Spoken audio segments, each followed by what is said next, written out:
that was probably the funnest times of being a YouTuber. Was like, Really? Yeah, that's what like your fondest memories during that time. yeah, this time frame, yeah. That's so fucking cool, bro. Dude, dude, so fucking good. I mean, each one of these are bangers, man. Oh my god. Hey, welcome to the Cool Club.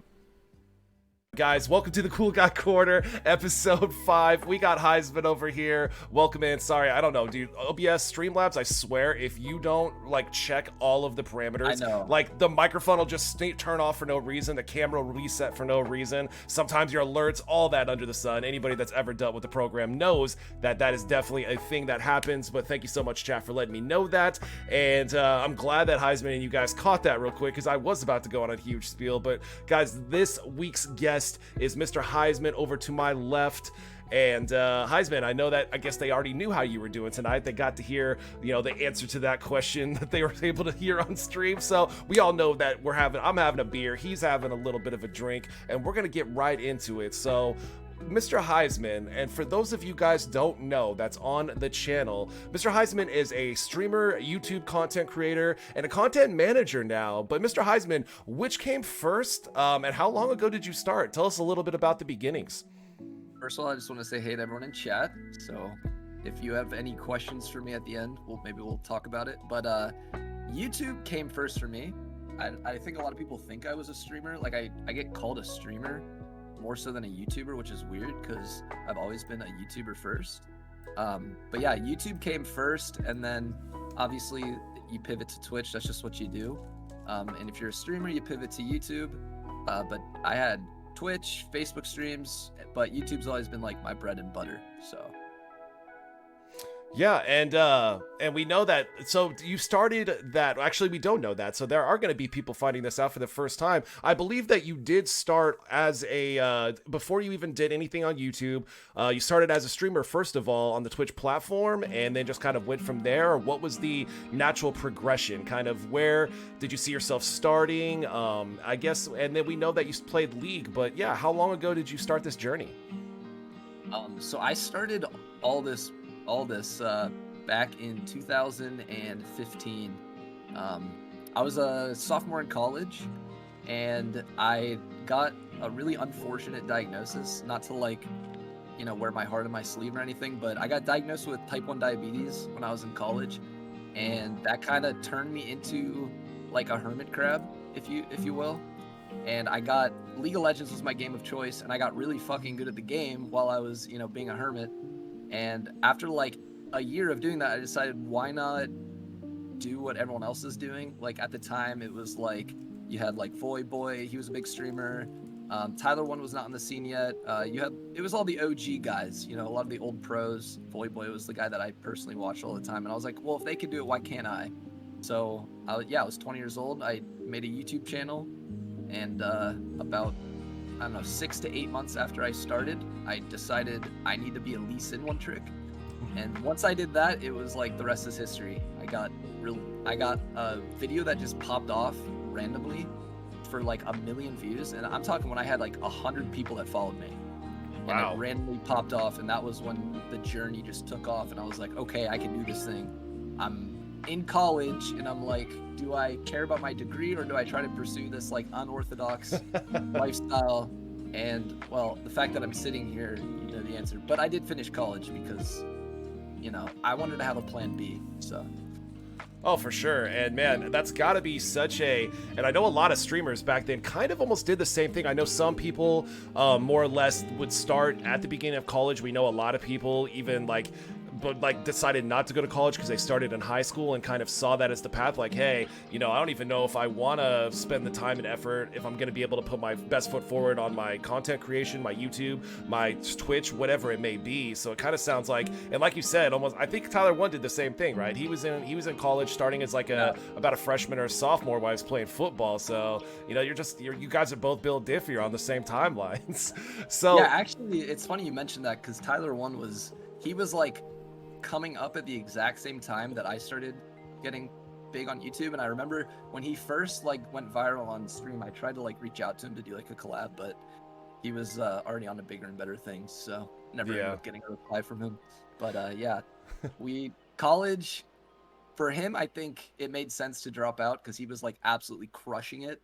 But for me, I don't know. I'm more conservative, I guess. I was like, I might as well finish it out.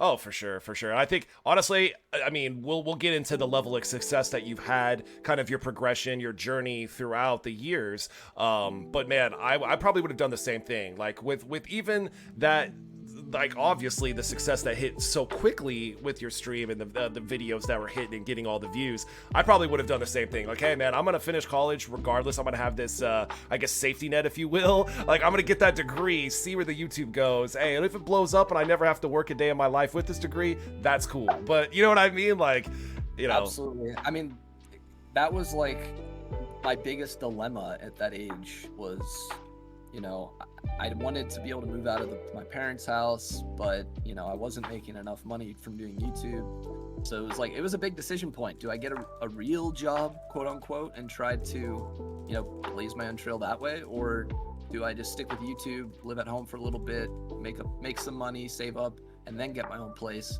And I'm really happy. Like, I think that was one of the biggest decision points in my life, actually. Yeah.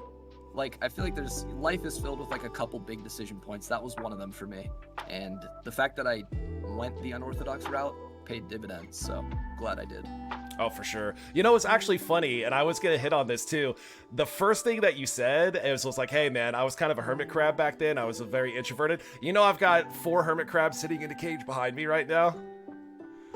You own hermit crabs. Yeah, I have 4 hermit crabs in a cage behind me. I'm actually going to incorporate them somehow into my stream with a second camera too.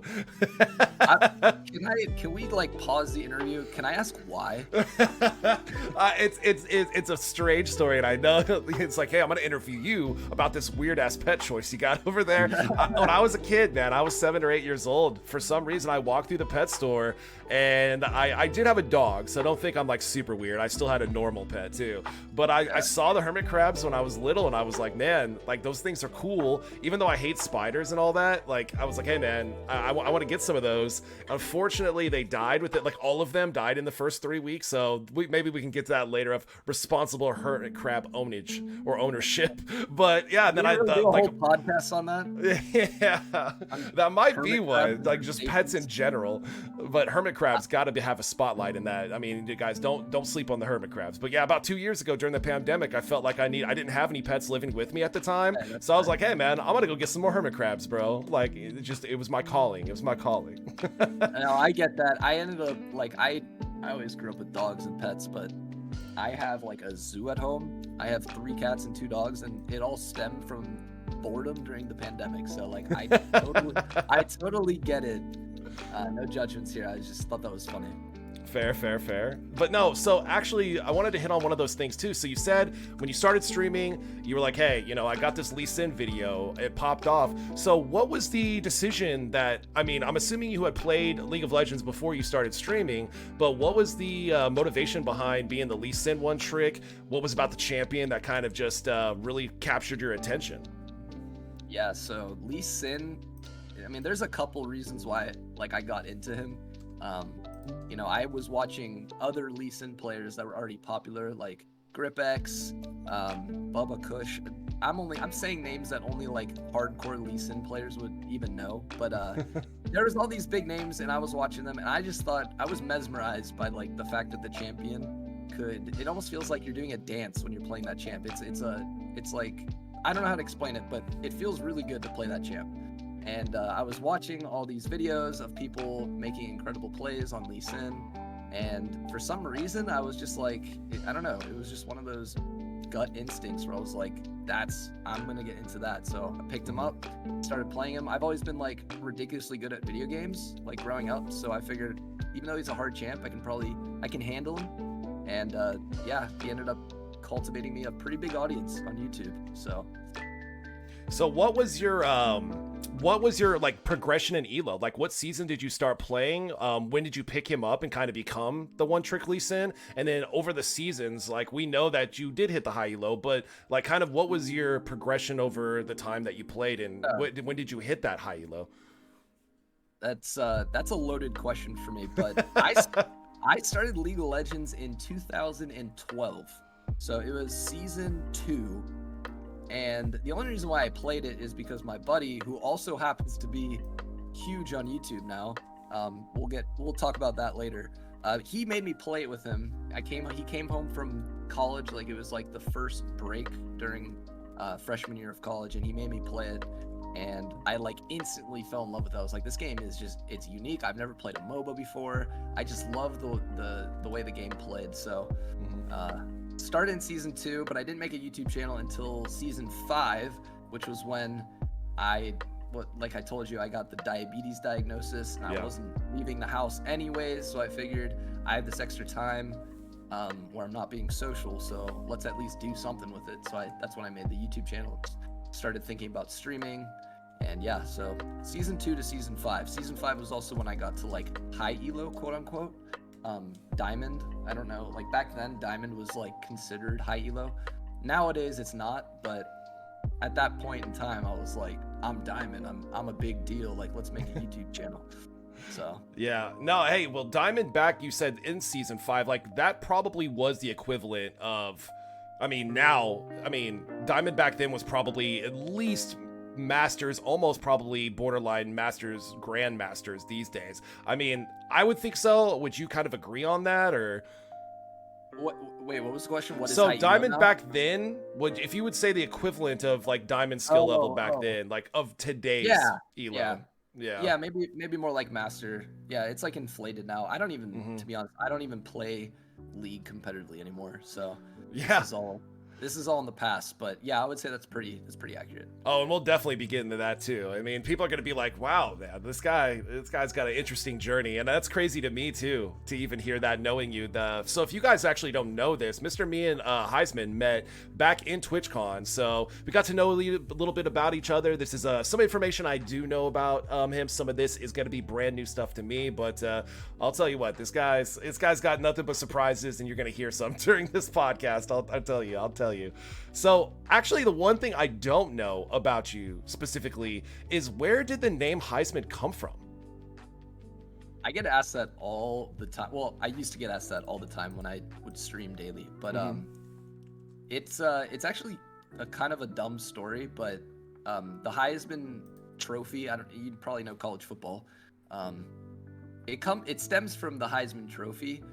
When I was big into playing mid lane in League, I came up with this thing where every time I killed someone, I would Zonias on top of their dead body, and you turn into a trophy, right? And the one time I was playing Brand, I think, or maybe it was it was Brand, and I killed someone, I did it, and he made the Heizman trophy pose like perfectly, and I just like, in my head I was like, I just Heizman on that guy, and then I was like, shit, that's kind of catchy, and so that's what I went with that name. I know it's kind of stupid considering it has nothing to do with Lee Sin, but back then I didn't even play League, so. Right.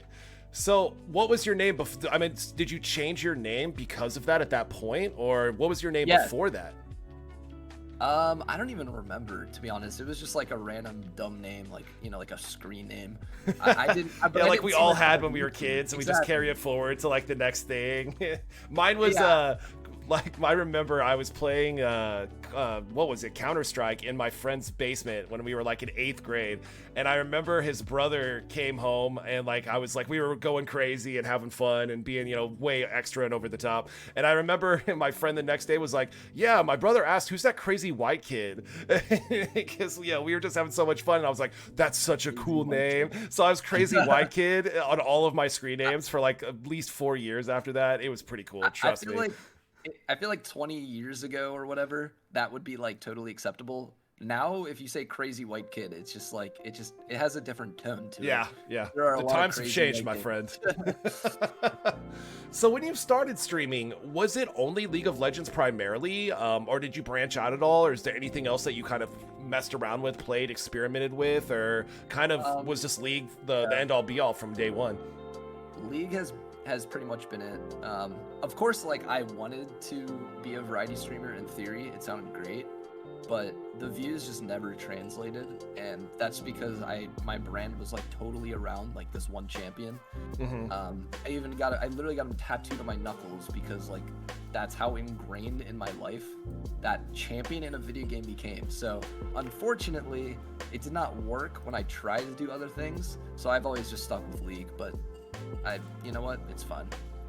Yeah, oh no, dude. I mean, it's only the most popular game in the world for the last like 6 running years. I think how it all played out went pretty well for you. I will say that. Yeah, no, it's chill. If I could do it over again, I'd do it the same way. So no regrets. Right. Well, so who else did you play? So before you played Lee Sin, what was your jam before that? Like, who did you experiment with before landing on that champion and just kind of having that be your brand, your name recognition, and everything about you moving forward? I pretty much played everything because like I was just always experimenting. But a couple champions that come to mind are Syndra. I was big into Syndra. I was big into Kennen. Because I played mid lane before I started my YouTube, or actually when I started my YouTube channel, I was a mid lane main, but then I swapped to jungle because of Lee Sin. So yeah, it was Syndra, Kennen, and yeah, that's pretty much it. Those are the two that I got really good with when I climbed Halo. Okay. And if there's anybody else, say somebody took Lee Sin completely out of the game. I know you said you don't play too much these days anymore in a competitive level, but if that champion just disappeared after you got done crying and mourning the death of such an important part of your life, who would you play next? Who would it be? I'll be honest with you, buddy. If they deleted Lee Sin from the game and I was forced at gunpoint I would just quit the game. I wouldn't even pick another champ. That's respectable. That's a fair answer, man. I'll tell you what. I mean, I don't know. Maybe somebody should just point a gun at me and just be like, "Hey, just quit League of Legends in general." And you know, I don't know if I'd be too upset with that. You know, there's been a lot of people that have kind of transferred out of, well, not necessarily the game in total. I know there's been, you know, the whole where people will kind of just be like, "Hey, man, I disinstalled it. Like, I'm done." Like, you know, we've all been there, I'm sure, at some point. But yeah, man, I just. We'll get to that too, kind of like how the seasons have progressed and the toxicity and kind of why people have either transferred because leading into your new channel that we'll talk about, more being less competitive and just for fun in the game in general to keep it tolerable, I guess you can say. But before we do that, what would you say, when you started doing your YouTube, you did kind of transfer away from the specific attention of the stream over into the YouTube content creation. But before that happened, what do you think, just stream-wise, was the most challenging part about getting to the level that you eventually got your stream to before you did go to YouTube? Yeah, well, the most challenging part for most streamers is like getting more viewers. Which for me was never a problem because I got all my viewers from my YouTube audience, so I just transferred it over. Getting viewers was actually very easy.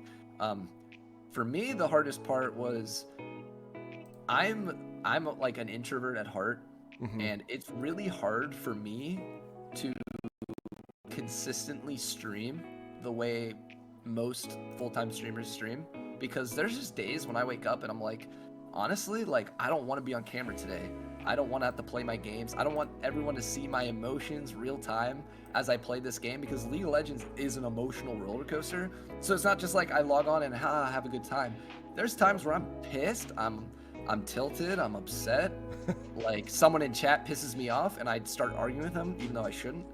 And I think that for me was like the biggest challenge, was just to like maintain my mood without letting it get to me. But I don't know. I also just like was already happy with my schedule and like my life on YouTube, that when I did become a full-time streamer, it almost became a drag sometimes to be like, oh, I gotta go play League on camera, which sounds super easy. Like I would do that over like 90% of jobs, but for me it was still hard. So that's probably what it would be for me. Oh, for sure. And I mean, I know that a lot of people are the same way too. I guess, like you said, it's kind of a it's a seesaw, or like a teeter-totter almost. It's kind of, hey, I want to do something that I enjoy. Like you said, the variety necessarily wasn't paying off as far as like what you were used to, or the viewership or the growth of the channel. So you kind of almost felt like you felt obligated to stick to League, even though maybe you might have enjoyed some other things at the time. But it's always kind of that like back and forth relationship, right? Like, hey, do I keep doing what works, or do I do something that, you know, is something I want to do, that is a risk, right? And actually, you're on it for me. I've done this for probably about 5 episodes now, for about a month and a half. And like you said, there's always been a viewer in chat that was like, hey, what is this? Is he going to be playing some League? Hey, it's always interesting, man. And it's always a journey either way. But yeah, like I really understand the not necessarily the need, but it is kind of taxing. Streaming in general can be, but when it's sometimes you feel like you're playing a game that you have to, it can have even more of an exacerbated effect, you know? Absolutely. I think the difference between me and maybe most people on this platform is that I never ever viewed Twitch as a hobby. I never viewed YouTube as a hobby. I mean, sure, it is a hobby, like it's fun, I liked it, but I never took it from the angle of a hobby. It was never about what do I enjoy. It was always a business to me from day one. Like, how do I grow my brand? How do I make more money? How do I sustain a lifestyle where I get to do what I want and be my own boss? That's what it's always been about for me. That's always been my inner drive. It's just, I want to work for myself. I want to be my own boss. And what does it take to achieve that? So that's why it was always a no-brainer. I'm not going to stray from League because that's a bad business decision. So, right. Yeah. Right, for sure. And especially when you have such success so quickly, being like affiliated with how good you were at the champion, how quickly some of those videos caught on, and you're like, man, I'm getting the opportunity to have this catch on so quick. Why would I even stray away from it in the first place? Right? Because a lot of people don't catch fire, if you will, that quickly, right? Exactly. It's like it would be a wasted opportunity if I did anything but grind League all day, every day in that moment. Yeah. Because I would literally be throwing away a once-in-a-lifetime opportunity that could change my life forever, and it has. Right. So, like, looking back, it's like, God, I wish I could go hug my 20-year-old self and be like, thank you. Thank you for making this decision. Because, I love you so much. I love me so much. Yeah, exactly. So when you were at the peak of putting in all the time and effort between making, like when you started developing the YouTube, when it started catching traction with the videos, you started kind of having it go back and forth between like, hey, now my YouTube is more successful than my stream, it's helping out my stream. How many hours at the peak time of grinding it out, like you just mentioned, would you say that you were putting in, either content creation wise, playing, having it created by yourself in the first place, networking, like how like this full-time job that you do speak of, like what are we looking at for, like maybe I guess hours a week, hours a day, like what would you say? What's weird is, like, you would think that it would be scale, like I'd have more work the bigger my business grew, but oddly enough, I did the most like sweat and the most work in the beginning, when I had no viewers, because you're trying to build it constantly, you're trying everything you can to get big. I would probably put in 10 hours a day on average, I would say. Wow. At those points, between playing, streaming, recording, making videos, messaging sponsors, whatever. When I was like really hardcore into it, it was 10 hours a day. I didn't do anything else. I went to the gym, I ate food, I did YouTube and League of Legends stuff, and that's it. That's literally all I did. So I'm glad I did, because now it's not as time consuming. It's still a full-time job, but it's not 10-hour days. Some days 3-4 hours and I'm done. So. Oh yeah. Oh well. I guess it's so interesting because people, I guess you don't really know. I mean, unless people have like know a friend, or they've like, there's a lot of YouTube channels out there that cover like how people came up, or like controversy, or like how a YouTuber got this or that. There's a lot of people that gain a lot of insight and a lot of knowledge, but a lot of people don't know, like it's kind of an exponential grinding rising effect, right? Like, hey, like you put in all the time and effort for not much, but once you hit a point and once it gets to that peak, or that expedited process, and it's kind of like, there's not many things outside of that kind of career that, hey, I have diminishing needs to put in more hours to have the same or even way more of a payoff or a result or effect. And it had to be weird to be like, man, like it's such a I guess it's a business, or it's a hobby, or it could be both, but there's nothing quite like it. I guess there's a couple of things that you could say are pretty similar, but being able to say like, hey, now that I've made it, now I'm going to keep growing. I don't even have to grind as much as I needed to, because it's just not necessary, which has got to be bizarre. You know what I mean? Yeah, it's like I've built a well-oiled machine that kind Mhm. of runs on its own now, and I just have to put in the inputs. That's kind of how it feels. Mhm. Whereas in the beginning, it was like I'm building this machine. Yeah. So it's not going to work until I've built this machine, and now I have it, and it's kind of I have a routine. I think that's how human nature is we like routines. We like doing the same thing every day, and Mhm. I've kind of made that, I do the same thing every day at the same time, um, and it's good. Yeah, the managing is like a whole different story in and of itself because I've only been talking about my brand on YouTube and like being a streamer and YouTuber, but the management side of things has actually changed my life even more. But it all Mhm. stemmed from being a YouTuber in the first place because I wouldn't be able to manage if I didn't have the credentials that I have.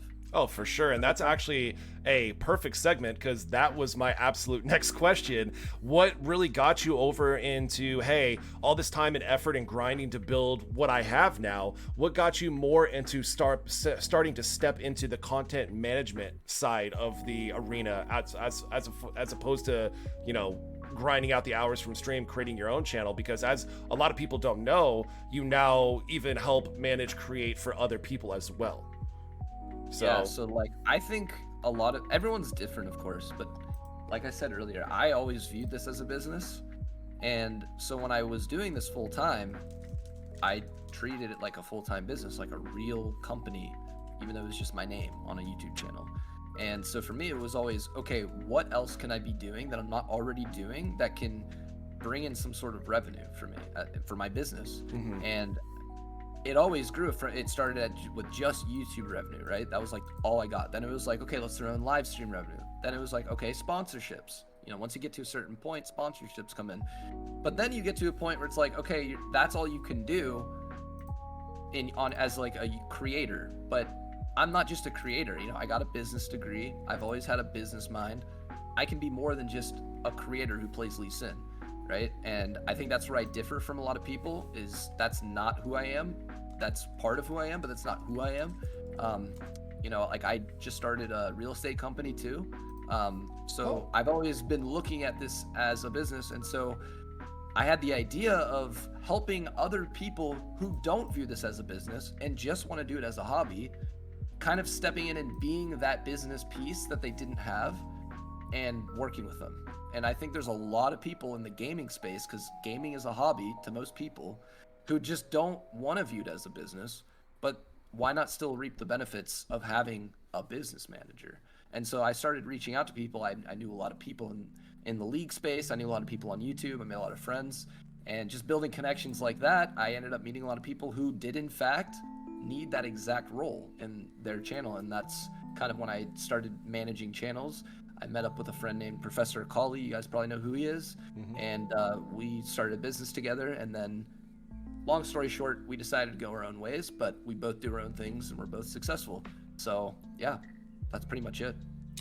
And it's got to be so I guess, and I don't want to get too into the nitty gritty of like, hey, like who all have you managed, what's your management style, by no means of the imagination, because those are trade secrets. That's Heisman's world. You guys don't get to know that. But just in general, what do you think has been your favorite part of the content management side of things? Is it a struggle working with people, or is it more rewarding to like be like, hey, like this person, I'm kind of like seeing somebody that I'm kind of helping with my experience, my expertise from how I came up? Is it kind of like a kind of a give and take relationship with the struggle of that side of the I guess the work in the business, or what would you say is kind of the biggest like contrast, I guess, doing that? For me, like, absolutely seeing people that, don't have an income from from YouTube, Mm-hmm. and be able to provide that for them in some way. Obviously, it's a group effort. Like, Zwag is the biggest guy I manage. And when Zwag first started off, he didn't have that many viewers. And between me and Professor Colley at the beginning, we built up his YouTube channel, and now he's like one of the biggest League of Legends YouTubers. And that's obviously a collective group effort. It's Swag and that's me. But it's awesome to be able to see Swag thriving now, making insane amount of success and money just doing what he likes to do. And same thing can be said for some of the other guys I managed. They went from this just being like a time-consuming hobby that doesn't benefit them in any way, and now they at least can benefit from it. They can pay their rent, or they can pay their bills, whatever it is. And this is all through a game that I'm just applying some basic business knowledge to and making them money. So yeah, that aspect of it is absolutely rewarding. It's like an intrinsic reward. It's not the reason why I did it, but it's awesome that also helps other people out.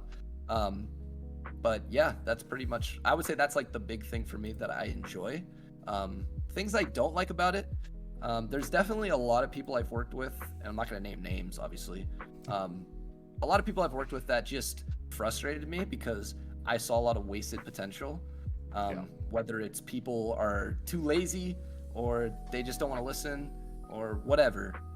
I've seen a lot of people that could have been very successful on this platform and YouTube and Twitch that pretty much just squandered it by not ever applying themselves outside of what they wanted to do. They only wanted to view it as a hobby, and they didn't want my advice, and that's fine. Which has got to be such a bizarre concept, because how many thousands, if not hundreds of thousands of people are trying so hard? I mean, while it can be like a mixture, like you're saying, it can be something that people approach as, hey, this is a hobby, I don't really care where it goes, I just have fun doing it. But there are probably, I would say, a large majority percentile of the people that do stream or do YouTube creation that their goal and their dream is to be able to have either the advice, the direction, the talent, the time and effort, et cetera, to be able to have it be something that they do full time. So it's got to be so crazy to say, hey, this person or that person had the potential, could have really done it, and decided not to for whatever reason, while there's so many other people that would give an arm and a leg in that situation. You know what I mean? Yeah, you bring up a good point. And I never viewed it that way because, again, everyone's different. Some people just genuinely don't care. They don't care about money, or maybe they only care about it a little bit. They don't care about, maybe they have a different passion. They want to do something else with their life. This was just something on the side, and I think that's reasonable. That's totally okay. But yeah, there also is a lot of people that would kill to be in the position to be able to do it for a living, or to be able to do it at all. So yeah, I would agree with that statement. Yeah, but it is what it is at the end of the day. So guys, if you don't know, and we talked about this a little bit while we were getting to know each other, that Heizman, I think your YouTube channel, your personal one, has around 350,000 subscribers. I think your Twitch channel has about 35,000 followers.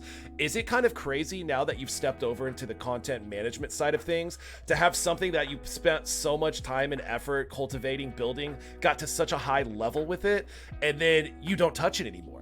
It's got to be so wild to be like, hey, like it's just collecting cobwebs. It's an empty crusty crab, man. You know what I mean? Like it's got to be a weird feeling, and but it's got to also kind of be not only a little bit awkward, but like it's almost like a milestone of your success that you don't have to use those things anymore because of how you've transitioned your career online, right? Yeah. Well, like I said, I that's actually a really good question. I don't think anyone's ever asked me that, so I'm glad you asked me that.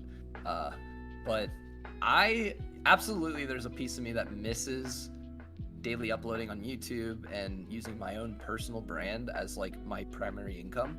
But like I said from the beginning, this was never about being a hobby. Like, being a streamer and YouTuber is fun, it's awesome, but that was never my goal. My goal was just to be my own boss in any way, shape, or form. I would do whatever it takes to get there, and I got there. And to me, this makes more sense being a content manager rather than being my own brand. So it was a business decision. It just makes more sense. It's more efficient, and it's more scalable. Let's put it this way: the ceiling is a lot higher when you're not limited to just your own personal brand. Yeah. And I think a lot of people would agree with that. But of course, there's a piece of me that misses uploading, and I think one day I probably will start uploading again, but we'll see. You guys heard it here first. The alley-like return to the ring. It might be coming up sometime, homies. It might be. It's kind of crazy though. So what would you say? through it all, like you said, you started back in about 2015, so a good solid almost 8 years now. What has kind of been the biggest hardship and struggle? And then on the flip side of that, what has been when, like you said, hey, this is like the most rewarding aspect of so many years and so much time and effort? Like, what have been the highs and lows, I guess you could say? First of all, I just want to give you credit for coming up with these questions. These are very, very like well thought out questions that I wasn't. Thank you. I was expecting these questions to be kind of like surface level, but this is like, I can tell you put some thought into this, so appreciate that. But Of course. I would say let's start with the worst part about it, because I don't think it's gonna be what everyone expects. But the worst part about it all is you're alone a lot when you're a YouTuber. Like, you don't get as much social interaction as the average person, and that can fuck with your mental state a lot. Especially in the early days, I remember just sitting and slaving behind my computer screen, and like by the end of the day, I was like, is this even worth it? Like, yeah, I want to be my own boss, but holy shit, like, I'm not like seeing anyone. And you know, like, even when I did, it was like for short periods of time, 95% of the time I'm alone.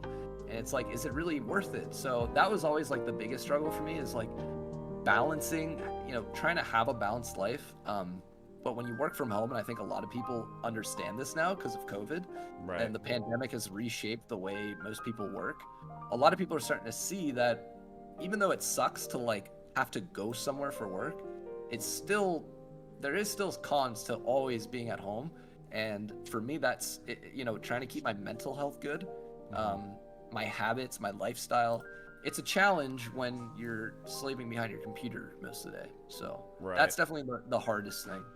The most gratifying thing from all of this is just, I guess, the reward, the journey.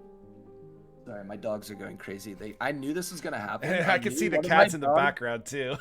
Yeah. I knew one of my dogs were going to interrupt our interview, but the most gratifying thing, and maybe I should think about this a lot before I actually say it, but the first thing that comes to my head is just the reward of being my own boss, which was kind of the goal from the beginning. I feel like, you know, like a lot of my friends in real life, my IRL friends, they're kind of jealous because they aren't working for themselves. So hey, I'm jealous, and I have only known you for a couple of months. Yeah, I don't like reaping jealousy, but it's like at the same time it is like a good reminder that like the sweat and the blood and the tears paid off, and not many people are willing to do that. So no, and it takes a certain level. I mean, with any kind of building something, it takes the hours, the time, the dedication. On the YouTube side of things, what would you say, like, if you had to give, like, hey guys, like, this is, I've been content creating or managing for so long, what would you say the most important, like, if you had one thing, right, on YouTube, like, hey, this is like, because this has been something that you put so much time and effort, it's your job, your passion, it's like, what's the biggest piece of advice that you have, either for both anybody that's out there that I guess they're thinking about a YouTube, if anybody watches this and they're a streamer themselves that is thinking about creating one, or they're a streamer, like, what are like the one pieces of like, hey, this is you have to do with this is what you have to do with this, that made it work for you, or you think that it was as a rule of thumb is general to work for anybody? I think there's a couple things I would say. And the first one's like more anecdotal because I just see it all the time. Like with my IRL friends, people online, whatever. A lot of people like talk the talk, but never walk the walk. Like they'll always talk about their ideas, like what they're gonna do. They're gonna start this own thing, but they never follow through with it. It's like it's always just on paper, and they never put in that's the blood, sweat, and tears that requires. And so the first thing I would say is like, don't over plan. Like, even if you don't really know where you're going with it, just start a channel or start a stream, or even if it's not even internet related, start your business, whatever, and just learn as you go. Because if you try so hard planning and then like you don't get the instant results, you're gonna think you failed. But in reality, you don't fail until you give up. So it's like that's probably the biggest piece of advice I would give. Yeah. Second would be, you gotta have something to offer, especially in the YouTube space. Like, if the way I would put it is like, would you watch that content yourself? Would you personally consume that content? Because if the answer is I don't know or no, then maybe it's not a good idea. So whether it's Twitch or YouTube, come up with something to offer people. You have to be entertaining. So whatever way you can do that, it can be education, it can be you're really good at a video game, it can be you're funny, it can be literally you're crazy, and that could be a selling point. Hey, it pulls them in. Offer something though. Like people get famous for smacking keyboards over their kneecaps and breaking their monitors. The reason why they get famous is because it's fucking hilarious. It's entertaining, and some people know that. I mean, Tyler One, perfect example, got famous for literally being toxic and being just over the top dramatic and raging. And that doesn't mean that that's what you have to do. It's just figure out what it is for you that you feel like you can offer the world in terms of entertainment. I think a lot of people think that the answer is nothing, but we're all just human beings. We can all do the same thing. We're all capable of doing the same thing. So, and I've heard one thing too, and I'm actually surprised. I bet this, if I asked you what are the top 3 in YouTube, this would probably be one of them. But what I've heard is that even with streaming, I guess it's even more important in the YouTube, I guess the universe and creation, is that consistency is insanely key as well. Would you agree with that? Yeah, but yeah, absolutely. Consistency is key. I think the reason why I didn't even say that is because that comes after all the other things I said. You can be as consistent as you want. If your video or your content is boring, or you just have nothing to offer entertainment, or if you're like most people and you never even start and you just talk about it, then it doesn't matter how consistent you are. It's not going to go anywhere. It's a combination of all of them. But absolutely, once you have all the other pieces, all it's about is consistency at that point.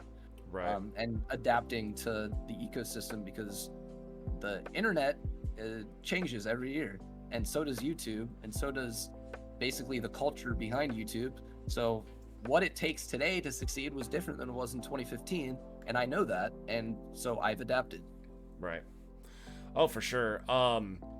And I think, have you ever seen it's so interesting because I'm sure you've heard the channel. I've been recently binging all of his videos. It's very entertaining. Have you ever heard of Sunny V2? That he basically covers like the trajectories or the failures or the controversy of like all these different YouTubers. Like, have you ever heard of that channel?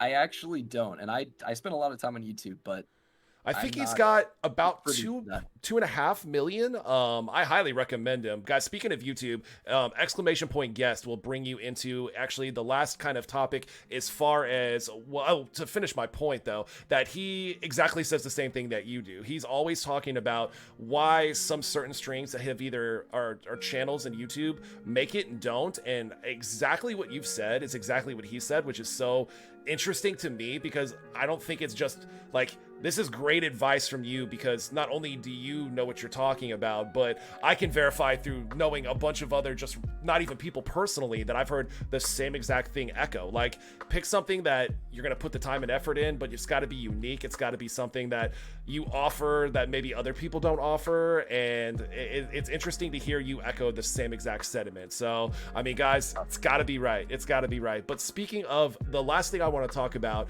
as far as the, because I want to get into a little bit of IRL stuff, Mr. Heizman, but for the newest project that you guys have coming up, that actually hasn't just coming up, it's been live for a while, and if you guys want to, exclamation point guest will bring you over to that channel. Hit that sub button, check him out, boys. Is the For Fun Squad. So we know that we've talked a little bit about how League of Legends has transitioned into, man, the grind or the rank challenge or all the toxicity or wherever it might be. You've completely taken the concept of, hey, let's just do something and have a fun time, and you made a channel about it, you know? So kind of tell us about what made that decision. I think that's what you're focusing most of your time and effort on these days, right? Yeah, my personal brand is pretty much, if you want to watch me on YouTube, that's the only channel you'll see me on. Well, actually, that's not true. Me and Aoki have a channel too called Aoki and Heiz, but that all stemmed from the For Fun Squad. But it actually was not the For Fun Squad when we started. It was called Swag and Heiz, because really?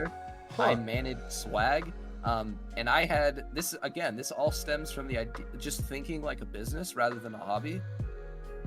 I came up with the idea, like, this was at the beginning of the pandemic.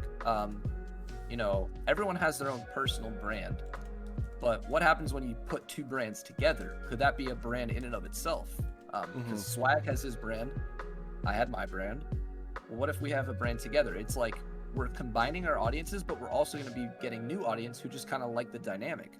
Right. And no one was doing that, so I started one with actually someone else named Rav, who was a good in real life friend. He was actually the one that made me get into League in 2012.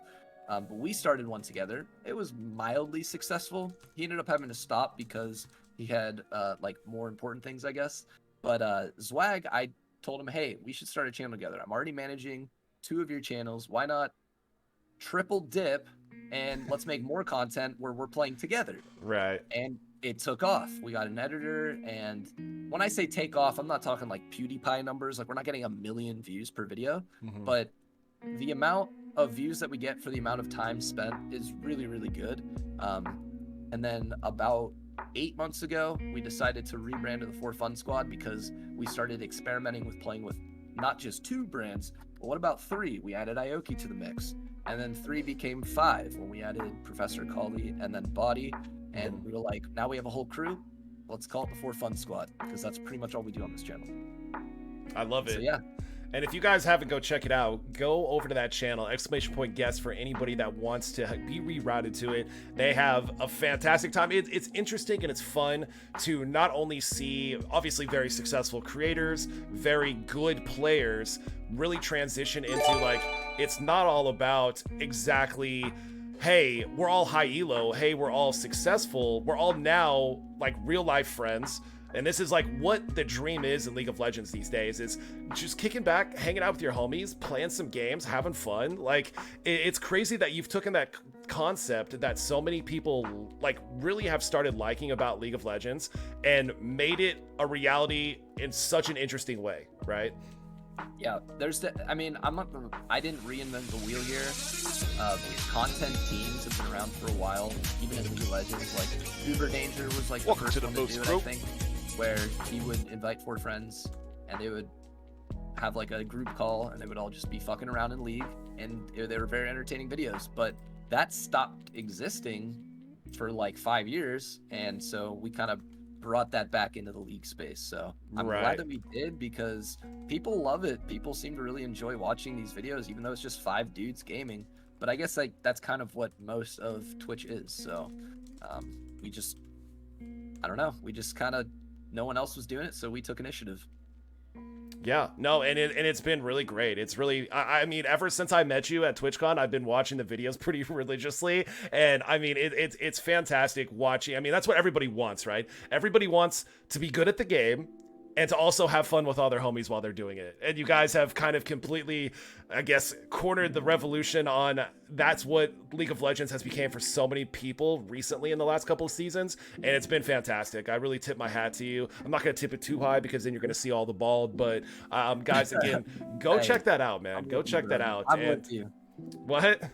I'm with you on the receding hairline. Don't worry. Hey, I mean, I had to shave my head when I was like 24. Okay, so I mean, let's not get too out of line. That's rough. Hey, again, Beerman Stan, thank you so much for the 10 gifted, brother. I love you, man. Mr. Beerman. We actually met Mr. Heizman with Mr. Beerman Stan at TwitchCon in San Diego. So let's fucking go. Beerman is the GOAT. That was pretty much. I think I said that more than anything else while I was there. So, and heard it from other people. Beerman was the GOAT that trip. I see that he just like donated 10 subs. What's going on, Beerman? Hey, let's go. So yeah, man, so that's been such an interesting getting to know about the industry, getting to know a little bit of an inside look about how your career has kind of taken off. I mean, it's got to be, in closing, before I want to ask a couple of things about your IRL, and then guys, we got some interesting segments coming up and you guys are gonna love them. I'm gonna surprise Heizman. I gave him a little heads up on one of them, but I have some little tricks up my sleeve for the rest of the stream, guys. What would you say? Yeah, so it's been almost 8 years. Looking back on it, what would you say is kind of, if you had to condense, and I know that's a big question, kind of putting you on the spot, but condensing all of that success to where you are, to where so many would like to be, and you've also became such a down-to-earth person, very knowledgeable. What's kind of like a summary, if you had to put it in a couple sentences, that has been the way that you look back on it. It's been the way that you're like, hey, like, wow, this is where I am. This is where I started. This is who I became with it.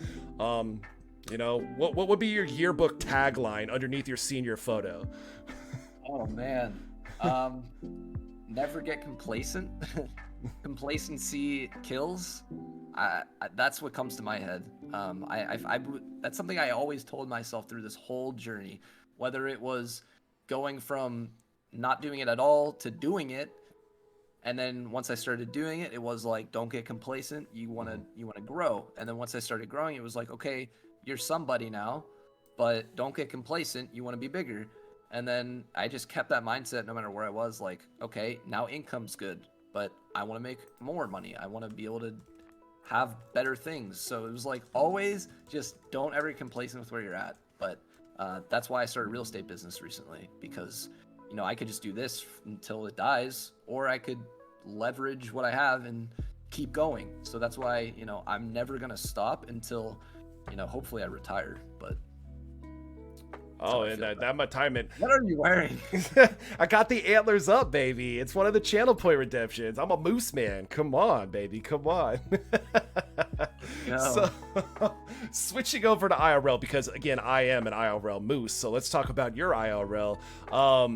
So tell us a little bit about yourself. Kind of, where did you grow up? Where are you at now? Kind of what's been outside of YouTube and streaming and kind of being an online entity.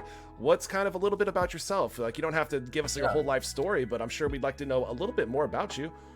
In other words, you want to ask about Justin versus Heizman, which is funny because you met me in real life.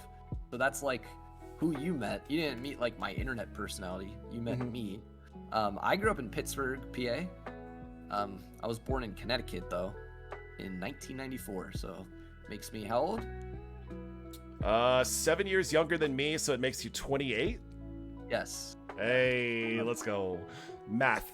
I'm a little afraid of 30 because it just feels like yesterday that I was like turning 20 and thought that was a big deal. So a little afraid of 30, but yeah, Pittsburgh, PA. What else do you want to know? I'm a suburban white kid. So suburban white kid. Well, you had a lot of funny stories. I mean, I want to keep those. Those are ours. Chat, maybe if you come back on the Cool Guy Corner from, you know, or the podcast, we'll get a little bit into that. But guys, this he's being modest right now. He's got some pretty interesting little fun facts about his life, about his family and friends. It's quite interesting. But if there's one of them that you would like to share, I know there's a couple that come to your mind right now. That's probably why you're smiling. If there's one of the bizarre things you would like to share with chat about you, what would it be?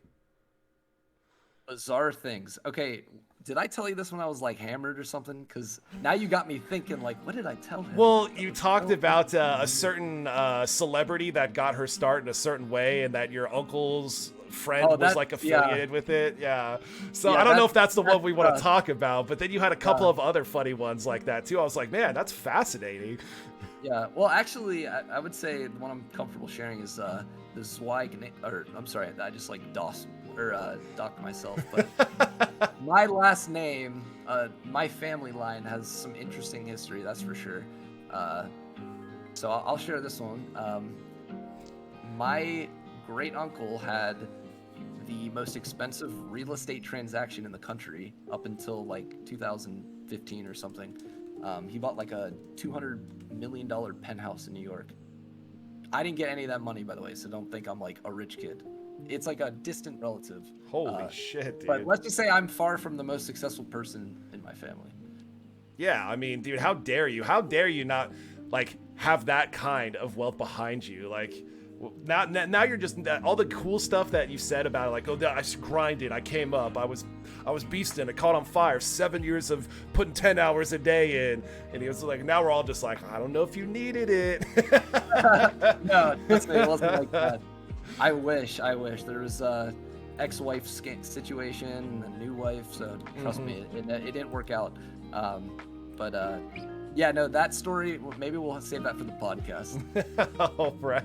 So, and one thing I did, because guys, if you would meet this man in real life, he is kind of built diffy like yours truly. We're both tall. We're about the same build. We're about the same weight. Being built diffy, making Tyler one jealous of us both. I understand he would be. I'm assuming you are a sports guy back in middle school, high school, maybe even college. What were some sports you played? Like kind of what you do? Yeah, first of all, it's funny because like everyone was like, "Oh, you're so tall." Like I wasn't expecting that. Chris was like, this dude was like freaking 6'6", right? 6'5". Yeah, 6'5", 6'6" on Tinder. You made me feel small, and that doesn't happen much. So, first of all, yeah, you're pretty tall too. I actually, my sport of choice was actually not orthodox. I played volleyball. Of course, when I was younger, I played baseball, basketball, like those were my passions. And when I got older, I decided I wanted to do something a little different. So I started playing volleyball, and I fucking loved it. It's a tall man sport, and I ended up being really fucking good at it. So there's actually YouTube clips of me online. You can find them. Ooh, I wish I would have known that. I should have researched everything about you. And how bizarre would it be if I had like volleyball clips of you pulled up ready to go for like this first segment? I'd be a little creeped out, man. I'm not gonna lie. I just really like you. I'm just really was excited for you to be on this cool guy corner, Heizman. Yeah, I was not like a freaking all-American athlete or anything, but I was pretty good, you know? Mm-hmm. So, you know, I used my height. I didn't squander it. I played sports. Basketball has always been my favorite sport, but I just, in my older age, I know I'm not old yet, but in my older age, I just care less and less about playing sports. Yeah. Oh, dude, you said you're afraid of 30. Once you get over that 30, I'm 35 now, so I love basketball, but I'm afraid to play it because I don't want to break in half. You know, hopefully you don't ever get to that point. Got to get back in the gym, get my limberness up, you know, be like Fergie and work on my fitness. So maybe we'll have some one-on-one in the future. Dude, I would 1v1 you, but the thing is like I've seen it. My older brother, he's like your age now, and he's crumbling. Hey, thanks. You're supposed to say, Moosey, you're not that old. Come on, you're not supposed to give a real life reference of why I'm so fragile. Come on. I'm sorry. It's okay. Like, I feel like now that I'm getting old, like I'm allowed to say that. But yeah, it is what it is. You know, I wasn't planning on playing sports forever, anyways. Like, I'll play golf. I'm happy with that. You know. Yeah. So to round it out, what do we have in the future? Where do you think that you would want? Like you said, there might be a return to one of your channels. There might be a return to playing a little bit more outside of just the For Fun squad or for the YouTube content creation. Where would you say? And like this, I guess this is an interview. Heizman, where do you see yourself in 5 years? No, you don't have to answer that. But what is in the future? What's in store? Well, assuming League of Legends doesn't die, because everyone's been saying, "Oh, League of Legends is gonna die. It's gonna die. It's gonna die." For the last like 8 years now. Yeah.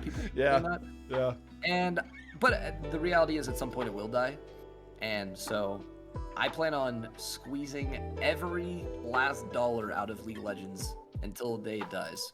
I don't care if I'm in my 40s. I will be here making League of Legends videos if the game is still relevant. Yeah. But once that happens, I'll probably full-time focus on my next passion, which is going to be real estate. It's a side thing right now, but I want to invest in real estate and basically rent out, whether it's commercial or residential. I want to rent it out and make a living off passive income and kind of do that for the rest of my life. Well, Mr. Heizman, we might have to get a conversation offline because that's exactly what me and Brandy are wanting to do. So yeah, let's talk offline. Let's talk offline. Give me all your money. I'm just kidding. Okay. All right, guys. Well, I hope you've enjoyed this interview section. But as we do move on to the next stuff that we have, we got some fun stuff planned coming up here. And the first one is going to be what I like to call, well, you know what? Actually, I want to start out with something a little different. Guys, we've been talking about him. We've been hearing him. We've been knowing how he created his channel, how he progressed. But it all has to come down to where it all started, the quality Lee Sin gameplay. So, ladies and gentlemen, I have found a Heizman Lee Sin montage, and for your viewing pleasure, let's take a look, shall we? I use this opportunity to take a piss break. Oh, for sure. And we're all just going to talk about how amazing you are while you're gone. All right, perfect.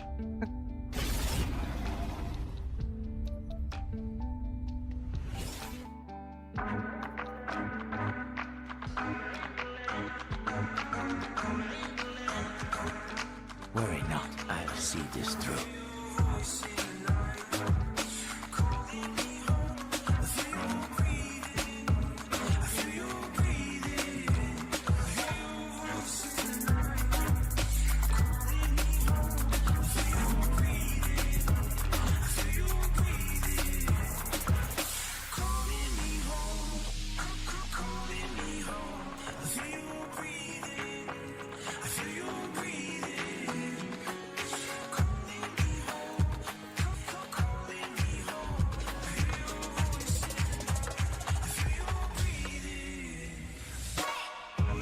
Jesus. Holy moly, dude. I love Lee Sin montages.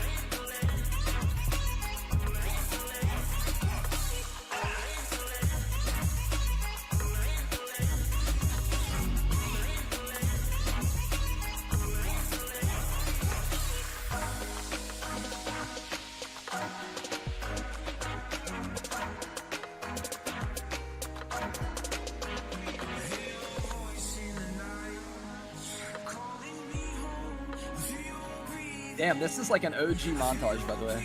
Yeah, it took me a little while to find it, but I liked it. I watched a couple of them, not to be weird again, but feel my weirdness. Feel it. I watch my own videos, so it's fine.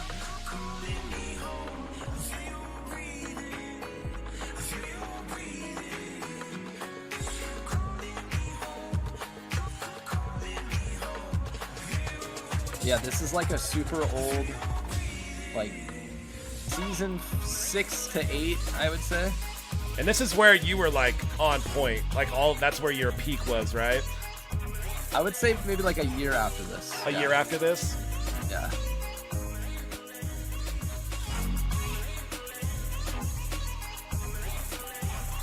And we don't have to watch the whole thing. I just wanted to show the people a little bit of what you're capable of. I love that. I wasn't expecting this. So. Dude, you're right, though. Something about being clean on Lee Sin is like almost unlike any other champion. It really is. It is. It's just like, it's eye candy, you know? That's the best way to put it. So did you stream without a camera a lot? Did you not used to have a camera all the time? So most of these clips were not even on stream. Really? Wow. These were just me recording YouTube videos. Oh. And the carry actually reached out to me and I sent him all these clips. Oh, really? Did he? That's dope. Why?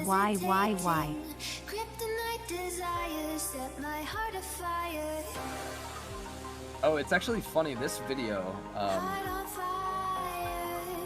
this was in, I think, 2017 that I released this video, the carry released this video, so 5 years ago. Faker actually reacted to it on his Facebook. No way. That is fucking dope. Yeah, he was like, this is a clean, fresh Lee Sin montage, and he posted it to his Facebook. And like, I mean, this video has like 1.6 million views or something. Yeah, no, it has, yeah. Dude, that's so dope. Faker reacted to this of you? That's so fucking cool. I guess you can say I was peaking. If Faker literally posted my montage on his Facebook, then yeah, that's probably... That's so dope, dude. Moose Team!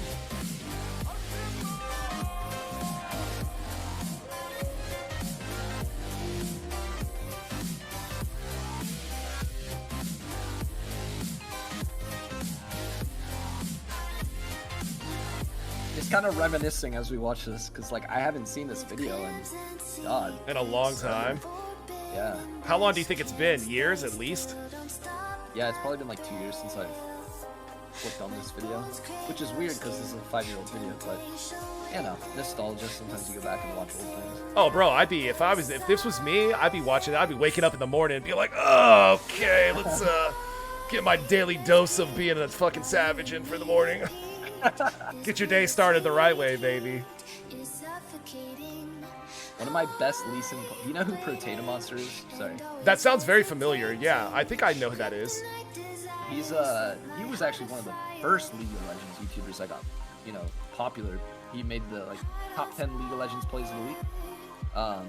You had to like submit plays, and he's like huge on YouTube. But I got #1 play on one of his videos from one of my Lee Sin plays. That was probably like when I was actually peaking.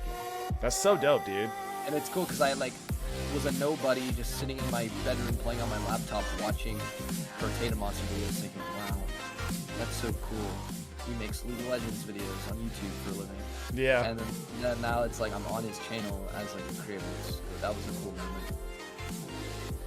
That was probably the funnest times of being a YouTuber. Was like, you know, Really? Yeah, that's what, like, your fondest memories during that time? yeah, this time frame, yeah. That's so fucking cool, bro.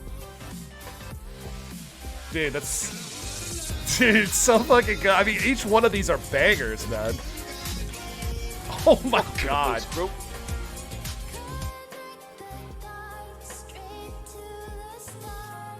You just make it look so flawless, man.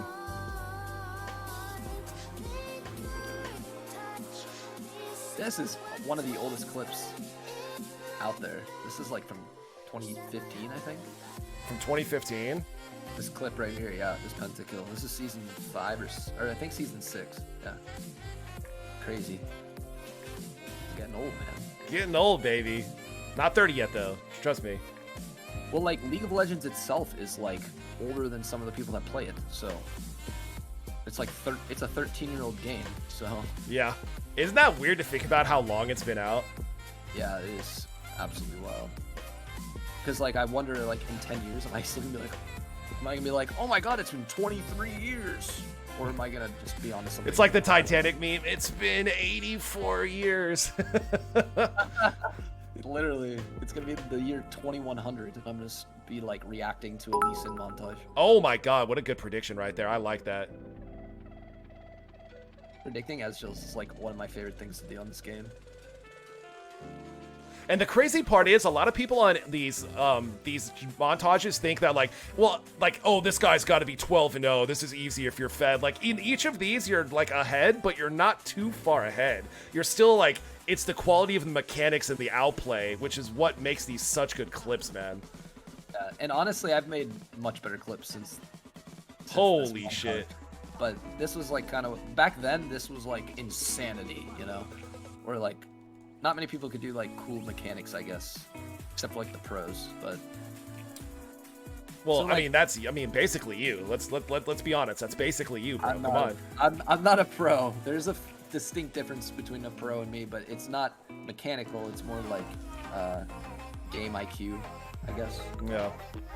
Well, guys, if you don't know, so everybody that just came in, again, guys, welcome in, and thank you so much for the subs, the bits, the follows, and the raid, Mr. Burke. But guys, we are with the one and only Heizman. We just got done with the interview section side of things, so if you guys want to know all about my guest, you can watch the VOD. Very, very interesting career, very, very interesting, and even better guy and friend. So welcome in for everybody that doesn't know.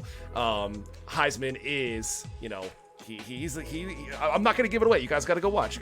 But welcome in, guys. Welcome in. So we just watched a montage, Mr. Heizman, but now I want to go into the next section of what I like to call "Who is cooler than who?" So we're gonna see who's cooler than who. I'm gonna bring up a bunch of people. You're gonna be able to vote in chat, guys. I'm gonna put some polls up for you guys to be able to vote on it as well. And then me and Mr. Heizman are going to be discussing it amongst ourselves. So if I can have a mod in chat, start getting up those polls while we discuss them.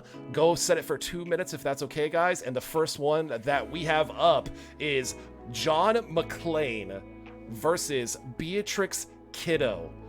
Heizman, who's cooler than who?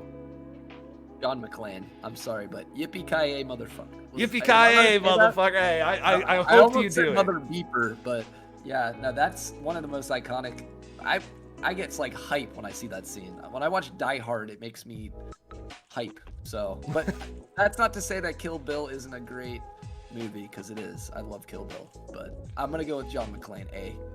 So you're saying that Kill Bill, all Quentin Tarantino, the action shots, all of the splattering blood of 50 feet up in the air, which is completely realistic, killing 20, 30, 40, 50, 60 people by oneself with a samurai sword, which is completely realistic. That's not cool? John McClane is that much cooler, Heizman? Come on. Well, this is, I'm biased, so if you said B, like, I would understand. They both have, but come on, man, Die Hard, Bruce Willis in his prime.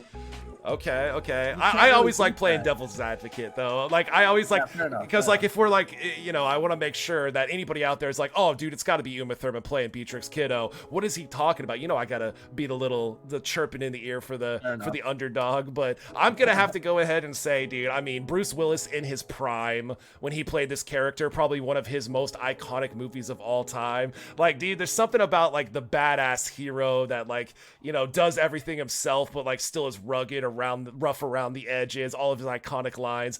I'm gonna have to say A with you as well. But chat, guys, we do have a pull up for every single one of these. There's gonna be a poll that's up that you guys can vote yourselves, either A or B, and you can discuss in the chat. And if there's any good points that I see that might even turn the tides of our opinions, I'll let them know in chat and I'll let it be heard. But we'll see what chat says. I'm gonna have to say A. It's a pretty close one, and you're gonna see in these in these selections that I try to kind of compare like people. I don't know why it took me so long to say that word, but you know what I mean. It's not going to be super bizarre. Like, maybe a couple of them will be hard to compare, but I try to make it a good contest. By the way, do you like my little skyline and my cool guy Claude bar? I was literally just admiring that. Yeah, it's nice. I wish I had a view like that. It'd be pretty dope. Dude, I mean, you should keep growing that YouTube channel. You're gonna get that one day. All right. Wait, yeah. Chat says B. Chat says B. Look, I think both. You could make the argument for both, but I think the way you put it pretty gracefully. All right, chat. There's not going to be times that me and Heizman are always going to be agreeing with you. So, everybody's allowed their own opinion. We say A, you guys said B. So it looks like B it is. Chat, I'll give it to you. I feel like John Wick needs to be the C option. Oh, well, I was so close to having him be one of the people in this panel and slideshow, man. Oh, that would have been perfect. It would have been like the next one, John Wick versus somebody else. Like, you'd be like, dude, what the fuck? This guy knows everything. All right, next up, we have Tony Montana versus The Dude. The Dude in The Big Lebowski versus Tony Montana in Scarface. I think a lot of people are going to be mad at me here, but I've never seen The Big Lebowski. So You've never seen The Big Lebowski? No, so I have to go with A. But I feel like A was probably the answer anyways, right? I mean, it just depends. A lot of people, since The Dude has the very apathetic, stonerish, like very controlled, laid back, cool vibes. Like it's a personal preference. Some people probably would say The Dude. I mean, that's just like he would say, that's just like your opinion, man. That's a big classic line from that movie, by the way. But I'd have to say personally, because I used to love the old like gangster movies, like Casino, Goodfellas, Scarface. I mean, those are the best movies for me personally. I mean, hey, this is what I'm gonna say. As a '90s kid, I always knew "Say Hello to My Little Friend," but yeah. I didn't know what the Dude's catchline was. So what does that say, right? Oh, dude, that's probably, I would say, just one-liners in movies, like top 20 of all-time recognizable one-liners in cinema history. Say hello to my little friend. Okay, that was a terrible fucking impersonation. Nobody clipped that. That wasn't bad. Now you're just trying to help me out, man. Now you're just trying to make me feel better. Come on. Wait, somebody in chat says, what if you haven't seen either?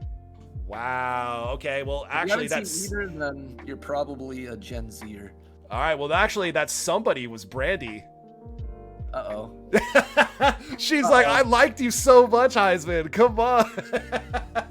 I mean, it looks like we're watching at least one of them, babe. We're watching one of them. We don't have to. You probably wouldn't like the Lebowski, but you gotta watch Scarface. You gotta watch Scarface.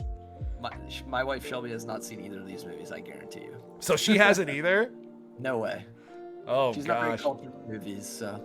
When she gets home, you should definitely ask her. I would love to see if she has. She's actually here, but what she's doing.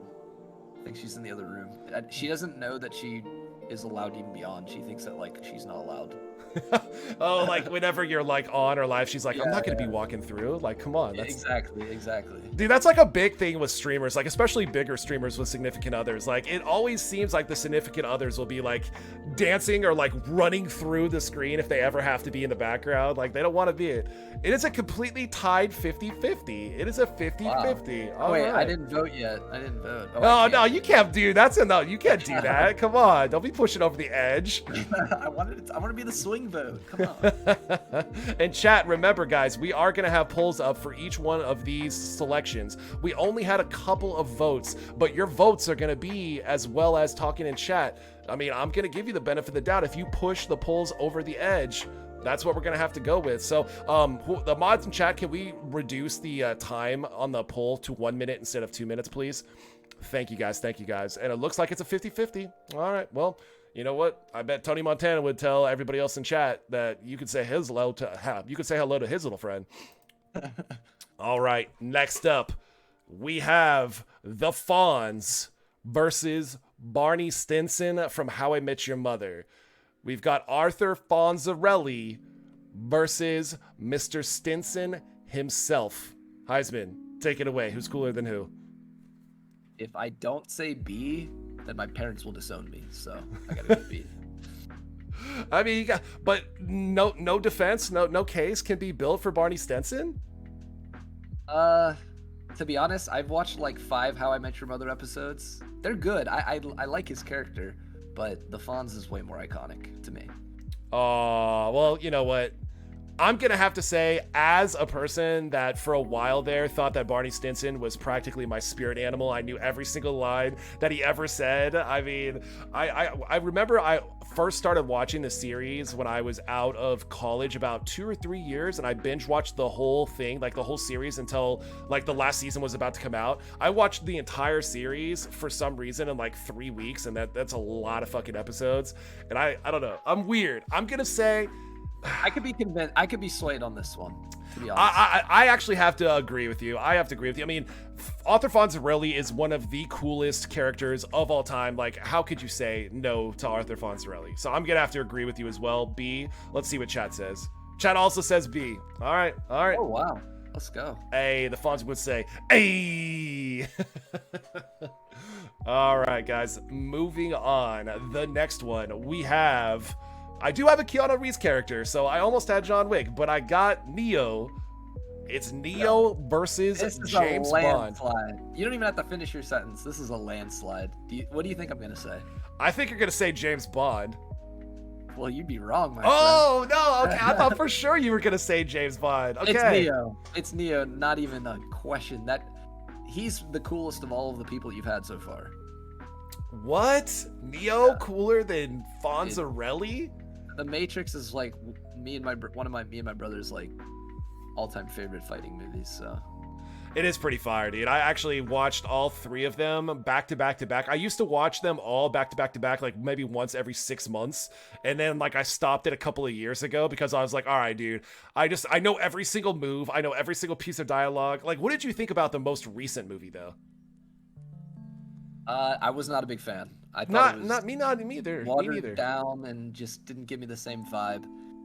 The action scenes were like not even close to the originals. But I'm not trying to be a hater because like typically I like a lot of movies. I like even bad movies, but I think there was just too much.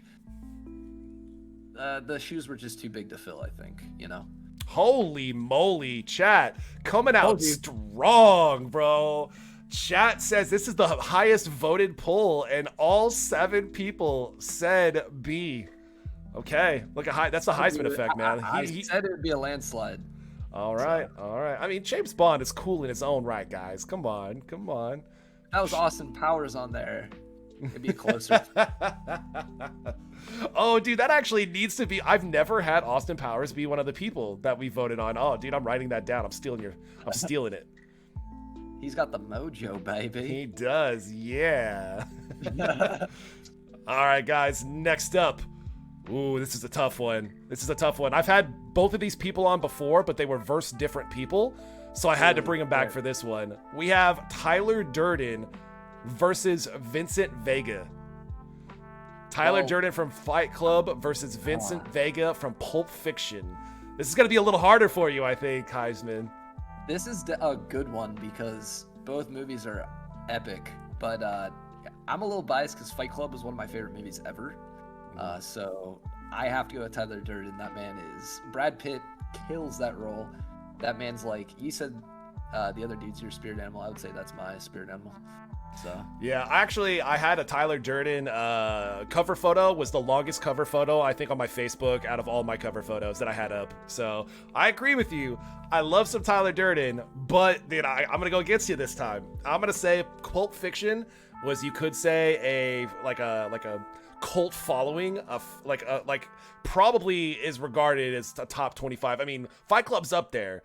Fight Club's definitely up there, but like, dude, Vincent Vega in Pulp Fiction is, it's just his dancing scene with Uma Thurman, his scenes with Samuel L. Jackson, the swag, and he was the quiet one. He was kind of the one that sat back. Like, you know, I don't know. God, you are just killing it right now. Guys, chat, you are letting Heizman dissuade you, and I don't know how I feel about it. Is that what's going on here? I'll be honest, if you put Samuel L. on there, it'd be tough. But so Jules is gonna be on my next one. So I was like, I thought this would be such a good contest. It's so interesting too, because everybody always has different criteria for what's cool or not, right? Everybody's got different opinions and different subjective standpoints to say what is cool. So that's why I love this segment, man. You never know what people are gonna say.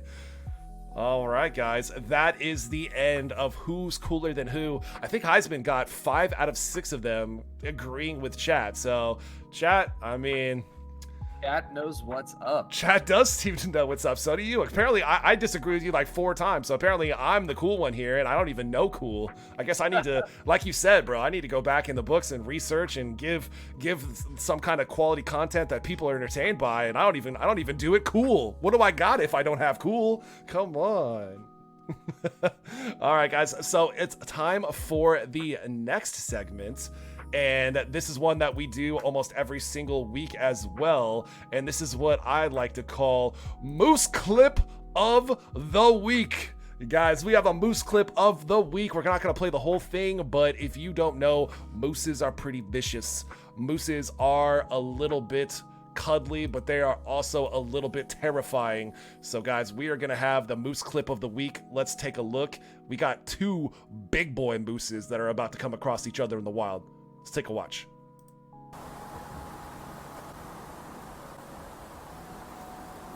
God, look how fucking huge they are, dude.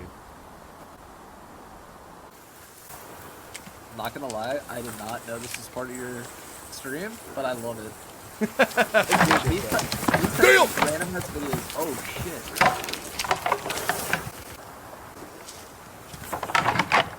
Is this in Canada? I'm assuming so. Yeah. I mean, they live in like Wyoming, Montana, like the northern area of the United States too, so. God, look at these. So guys, if you don't know, in my About Me section, I have moose clips and moose facts. And dude, you know that mooses are so big, they can like stop a fucking truck driving at like 30 miles an hour. Yeah, and like not even die. Bro, like a moose can fuck up a black bear. Like, with ease. Yeah, with ease. Wow, I would honestly never guessed that. They also said that a full-grown bull moose can easily take an entire pack of wolves. Is that not wild to think about? Damn, is this like a Discovery or Animal Planet? It's the Moose Man nature photos on the top right. Come on, these are my people. Dude, just imagine how much force is behind that.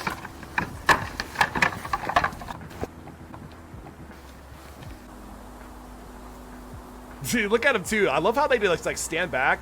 Like either like Dude, that's so nutty. Like, if they didn't lower and, like, knock antlers, like, dude, one of those could, like, pierce and kill. And they just casually just walk backwards and look at each other. Like, what's up, dude?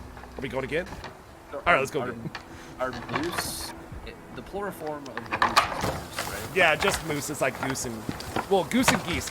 So it's not moose and meese. It's just moose and moose. It's moose. It's not moosin'. It's not meese. Come on, everybody says that shit. The moose eye. The moose eye.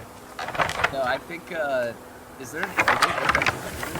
They can like, Are they what? Do they have any predators, or are they, like...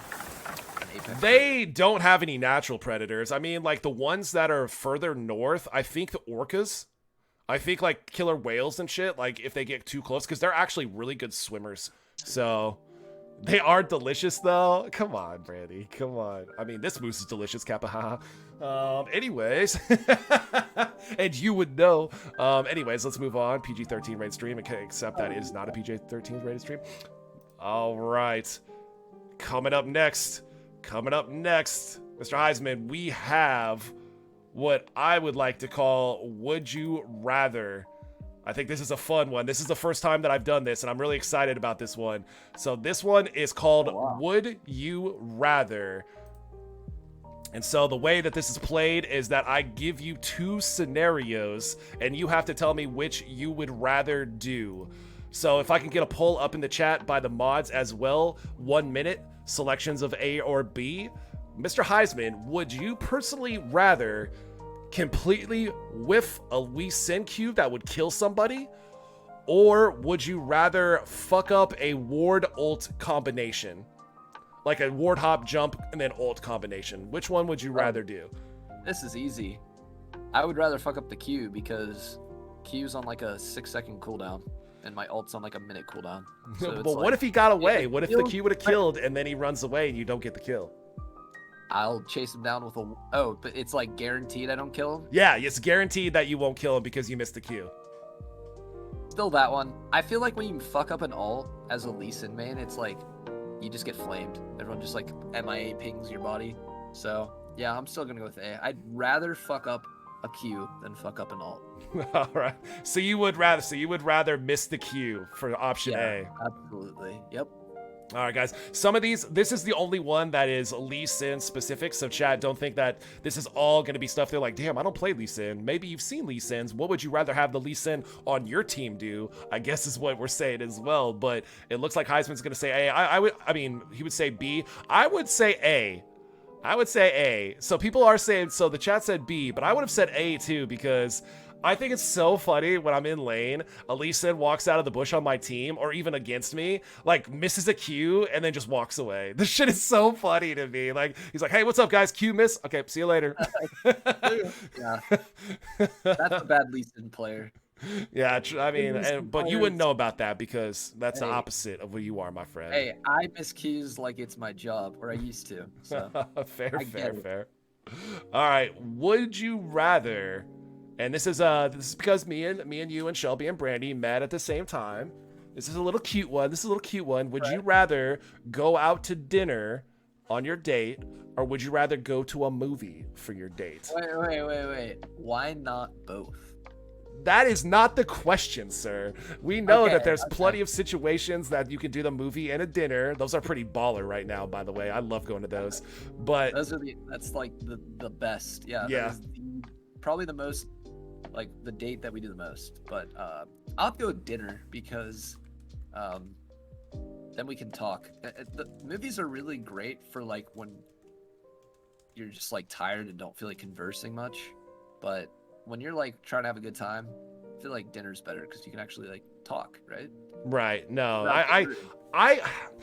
I don't know though, because do you remember back in like high school and middle school, even especially I guess middle school, a lot of people didn't go on a whole lot of dates in the movies for elementary, but I remember that our local movie theater was where it was at. Like everybody like met up beforehand. Everybody like, you were cool if you met up with like the cool popular group before you went into your movie. But I would say younger version, I liked B more than A, but now that like we're older, you know, I like A more than B personally. And it looks like that statement. And it looks like chat is half and half as well. So it almost kind of depends, right? It almost kind of depends on the age of the people. Yeah, no, that it comes down to age. That's a good way of putting it. Yeah. All right, guys. The next one, and these are going to get kind of funny, so trust me, I'm starting up easy with you. The next one is, would you rather swim for an hour or run for 30 minutes? Oh my god, I hate cardio. So, He's like, can I say I- neither? I guess I'll go with the running for 30 minutes just because it's less time under agony. I mean, both are terrible. And honestly, I'm pretty bad at swimming, so at least running something I can do well. Did you have any formal swimming training? Nope. I mean, I went to the pool all the time as a kid, so like I know how to swim. Just kind of taught yourself, yeah. But I never did like swim team or anything like that. I never really liked swimming. I just like jumping in the pool. But yeah, you have to learn how to swim, so of course. Well, fun fact, I had my grandpa and grandma used to own a local swimming pool in their small town in Iowa when I was a kid. So they actually taught me how to swim at a very young age, and I never did like swimming club or anything because I was like more into basketball, football, baseball, and stuff like that. But I love swimming, and I'd rather swim for an hour than run as well. I think it's way easier on your body. You actually burn more calories, and I think it's kind of fun. I don't know. Swimming's hard, like straight up. Swimming is hard. Yeah. Okay, it looks like, dude, another split down the middle. I love these. I was going to say, I tried to come up with interesting ones that weren't super hard to figure. Like, we're not easy to be like, oh, everybody would rather do this. Like, all right. Chat split right down the middle again. Okay. All right, up next, we have, would you rather not eat for 2 days straight or be a vegetarian for a month? Oh, that's a really tough one. I'm gonna go with vegetarian for a month because I've done it for 2 years. Have you really? I think this is why I remember when I made this. I was like, I feel like he told me that he did this before. I wasn't sure, but I still thought it would be a good question. So you have been a vegetarian for like a couple of years, man. Wow. Yeah, I had this kick. No, I'm not anymore. But you were for a while, yeah.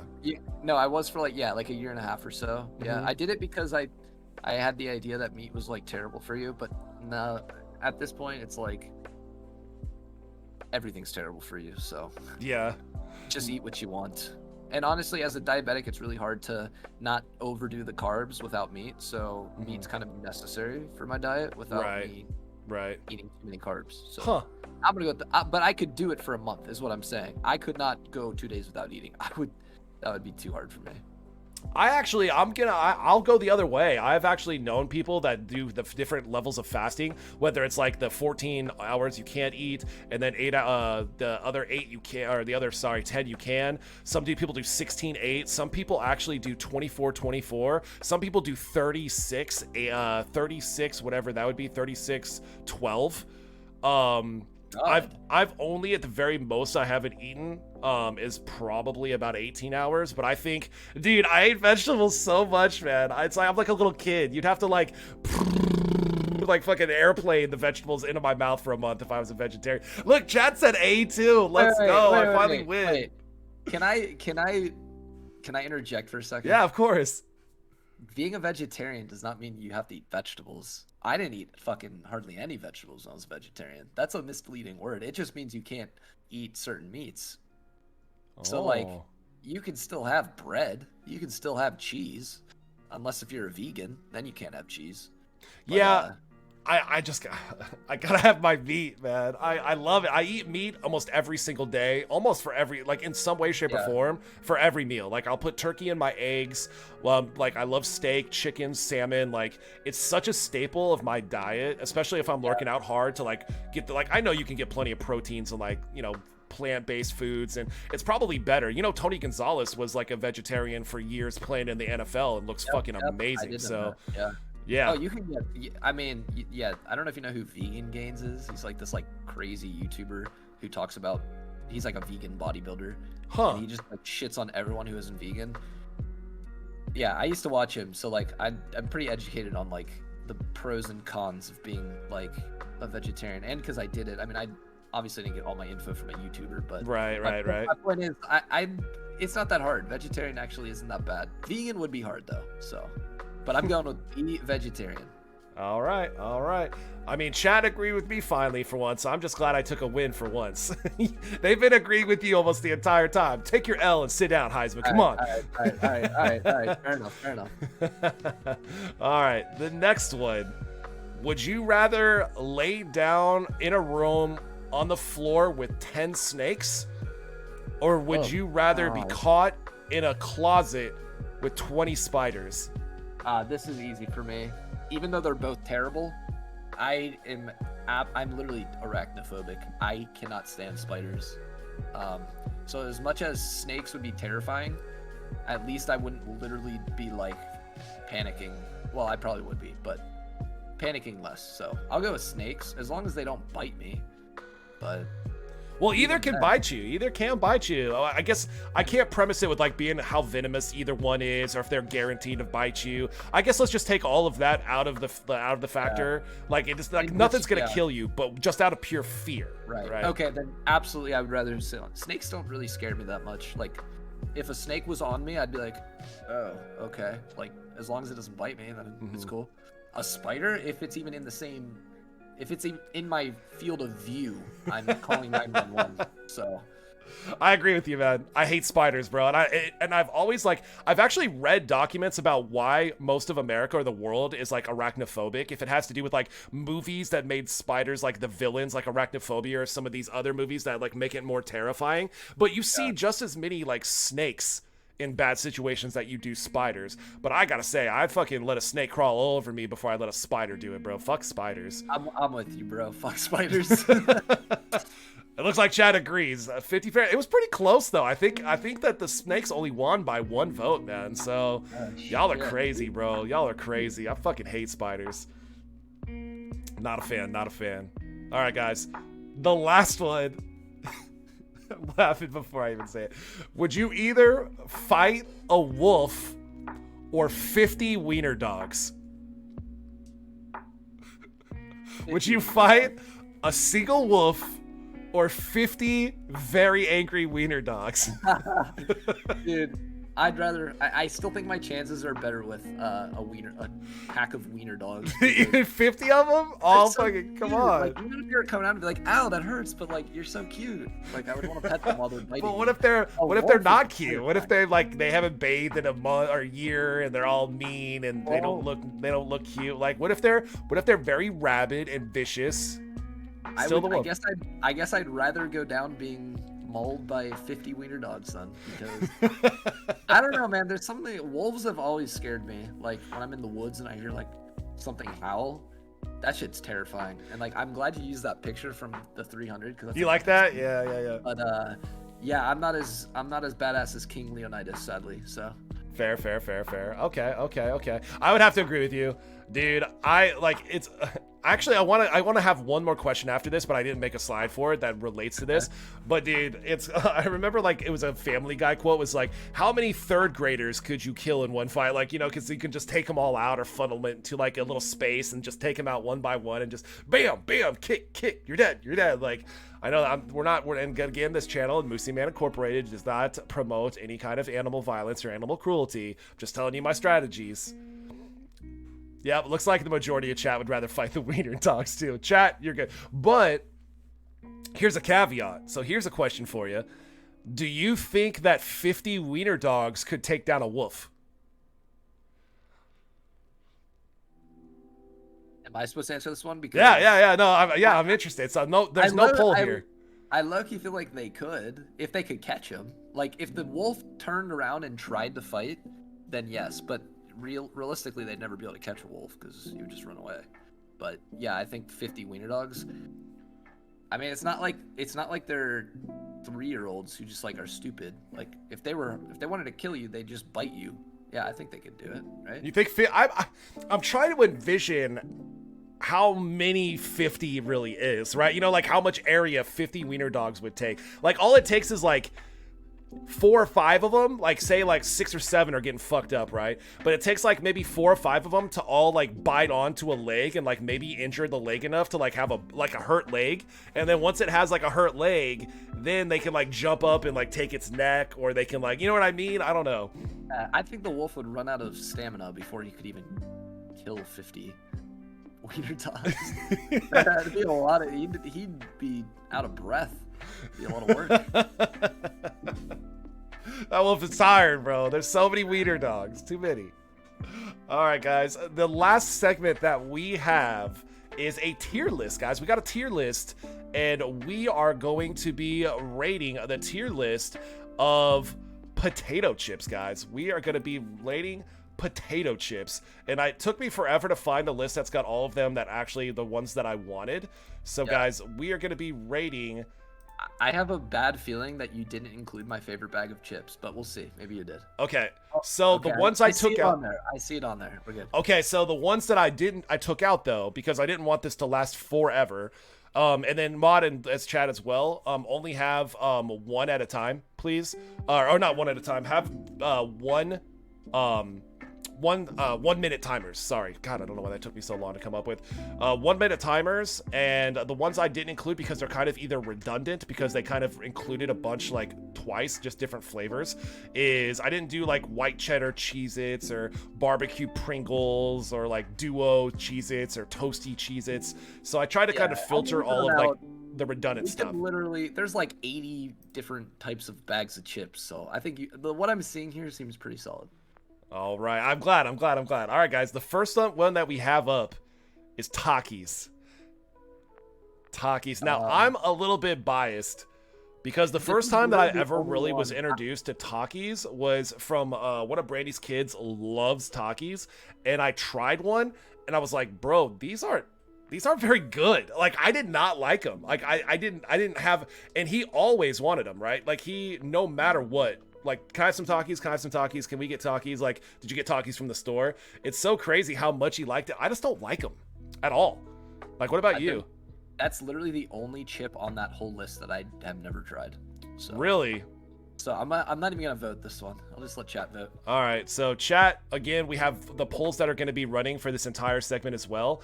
I would personally say Takis is like C tier, D tier. I don't see any way that Takis is above C or D, maybe generously C compared to some of these others, classic chips, but what do you think, chat? And I've only had them like once or twice, and I just didn't want any more of them after that, so what do you think, guys? I'm gonna defer to chat on this. You love Takis? Jeez. Wait, it's split between the people loving Takis and hating Takis. All right, well, I'm gonna use Spreamer privilege. I'm gonna put it at, you know what? I'll help out the people that said they wanted to be A tier. I'll settle for C tier, but it's going to be very low C tier. Everything that else is that in C tier is going above Takis. I'm just letting you guys know that. All right, fair enough. All right. Next up, we got Flaming Hot Cheetos. Flaming Hot Cheetos. Now, this one's hard for me because I actually hate anything hot. But those happen to be like the one thing that I don't mind, even though they're hot, because they're just so good. But they're still hot, so like I have to put it, for me, I'm gonna have to, and I vote for this, right?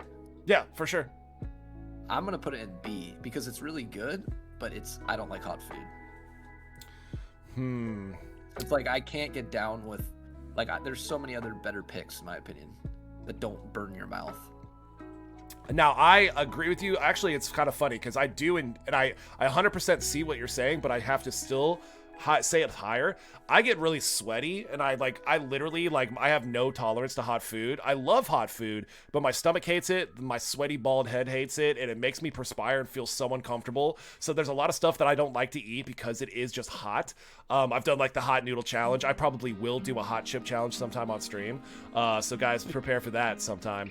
But I think the Flaming Hot Cheetos are good enough, like you said, that they're not just hot and crappy for, like, just hot for being hot, and they're not even good.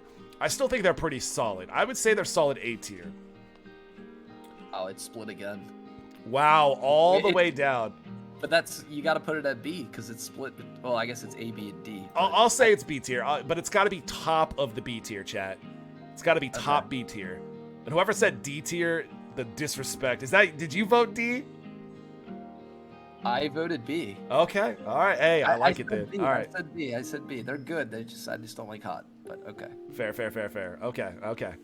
All right, guys. Next up, we got Pringles, and this could be, and like when I say like I'm not trying to say like a specific kind. I guess Flamin' Hot Right, Cheetos, it's kind of a very specific thing because Cheetos are such a brand. Like, you think of Cheetos, you'd be like, oh, which one? Regular Cheetos, Flamin' Hot Cheetos, or Puffy Cheetos?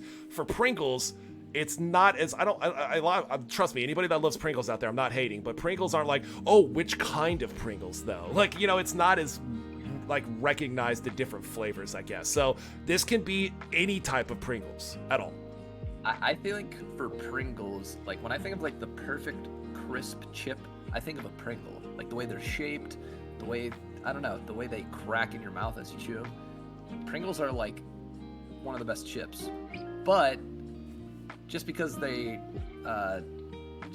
good doesn't mean they're S tier. I would put them at A personally, because especially sour cream and onion, that's like that's like one of my favorite snacks. Very, very good. I would say, dude, I used to fucking eat Pringles all the time, like religiously. And I can't remember if it was I don't think it was Cool Ranch, that's Doritos. It was something like Cool Ranch, but I can't really remember. But I would say Pringles, I definitely no lower than B tier.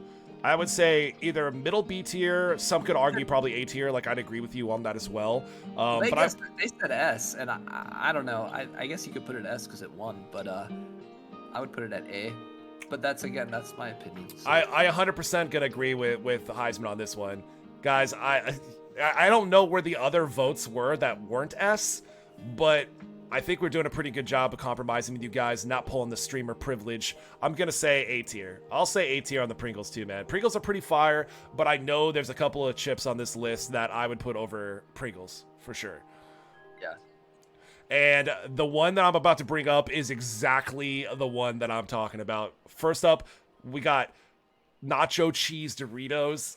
If anybody says anything other than S tier, you guys are wrong. I'm sorry. Fucking Doritos are goated. Nacho cheese is the best. Like, I mean, there's like spicy nacho and there's like 20 different brands of Doritos out there. So trust me, I know I've had them all. But dude, just as classic taste, just brand recognition. They're so addicting. I never get like a bag of Doritos. I'm like, I wish I wouldn't have bought that. Like, I will eat them sober. I'll eat them drunk. I'll eat them bored. I'll eat them busy. Like, I fucking love nacho cheese Doritos. But I'm gonna stop talking. I'll let you go. Yeah, so I partially agree with you. I think Doritos, like, they're my second favorite chip. I'm not gonna reveal what my favorite chip is yet, but they're my second favorite chip. Like, I agree. The brand power, the taste. I mean, anytime you go to like a Super Bowl party, they have Doritos. Like, Doritos are everywhere. But I actually prefer the Cool Ranch, but that's just me. I think Cool Ranch is like definitely S tier. I would put Nacho at A tier though, like high A tier. Okay. I agree with that. I would say anything lower than A, I'm not even gonna agree with, even if chat says anything lower than A. But I can understand high A tier. I can understand high A tier too, but I love S. I love nacho cheese Dorito. All right, so chat does say S. I think if you put it in S tier, like, I'm not arguing. It's just me personally, I'd put it at A because I think Cool Ranch is where it's at. All right, guys. I'm gonna put. So I don't have to say that it's by far the best on here. I don't know. We've only got about 8 or 9 more chips to go through, but. Oh, I'm gonna say S tier. I'm gonna agree. I got so hype about it. I came out so strong. I was all over the Dorito nuts at the beginning of this little spiel, so I'm gonna stick true with my word too. I'm gonna say S. But now we know, leading up to it, what Heizman's opinion on the next one's gonna be, which is the Cool Ranch Doritos. And I'm gonna let you explain to me why Cool Ranch Doritos are better than nacho cheese Doritos. Flavor? Well, number one, the flavor. Number two, they don't get stuck in your hands as much. I just think the Cool Ranch Doritos, I just think they taste better. Like, what can I really say? It's just, that's my kind of chip. Are you a big cheese fan? Oh, cheese, man, cheese. I love cheese. But you still like the nacho, the Cool Ranch over the nacho cheese? Yeah, well, I'm talking cheese. I'm thinking like actual cheese. But like, I know there's cheese in Doritos, but I don't know, man. Cool Ranch is just goated, in my opinion. All right. I mean, dude, there's still Doritos, which are by far my favorite chip. So I can't say that I could disagree if chat says S, and I can't argue anything that says that any kind of Doritos. There's a couple of Doritos that I really don't like. But I would say that Cool Ranch is in my top 3. And since I love Doritos so much, I can see an argument for S tier too. I don't think they're anything lower than A tier as well. Like I don't think they could be anything lower than A tier in my opinion.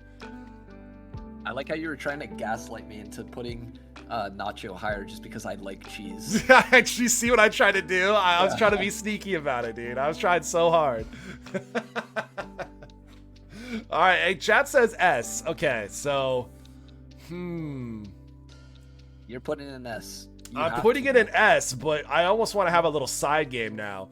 All right, chat and mod and chat, create a poll for nacho cheese versus Cool Ranch.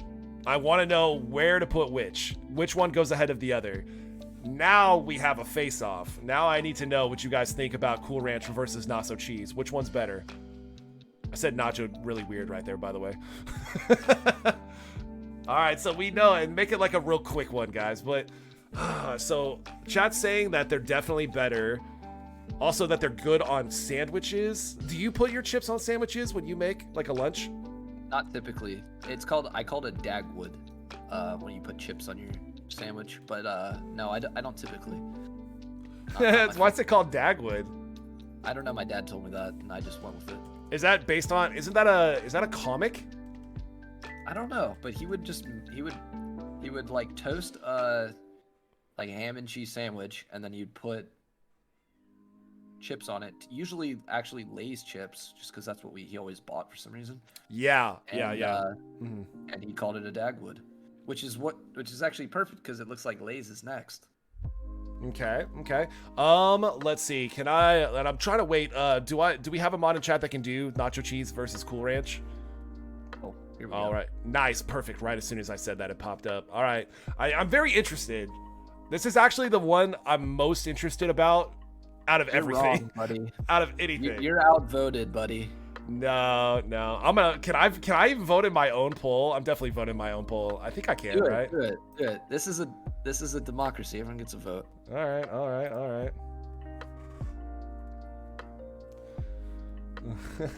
right, come on, Chad. Don't let me down. Nacho cheese. Nacho cheese. Nacho cheese. Nacho cheese. If I repeat it or I cheer loud enough, or you guys change your mind, can you go back? Actually, you can't change your vote after you voted, can you? All right, it's pointless. Oh man, I actually want to know. So, do you think that this is your favorite on the list, or do you see one coming up that you like even more? That's number 2 on the list for me. Okay. All right, chat. What do we have? Cool Ranch. All right, fine. It is a democracy, like you said. You guys are. Everybody's entitled to their wrong opinions, I guess. Congratulations on the Cool Ranch. All right, Cool Ranch is the highest on the list not compared, but according to chat and according to Mr. Heizman, our guest. So I'll take that L. We'll move forward to the next one. We just have any kind of Lay's potato chips. Lay's potato chips is up next. Yeah, Lay's is like the classic chip, I think. Like, I feel like their brand was like the OG in chips. And like maybe like 20 years ago, I would put them higher. But there's just been so many better options, in my opinion. And just relative to the list, I'd have to put it a D personally. I don't think it's that great of a chip. It's kind of like too thin. Mm-hmm. It's nice to snack on with if you have like French onion dip or whatever it's called. Mm-hmm. Not French onion. Do you know what I'm talking about? Yeah, no. Yeah, like the classic, like the onion dip for like the white. It's like the white, almost kind of like cream cheese, almost a little bit. Yes. Yeah. With that, it's really, I would put it at like A, but without it, it's on its own. It's like a D. That's just me. I would say it's either average or below average. I would say there's no way it's above B tier. I mean, it's a classic. It's good.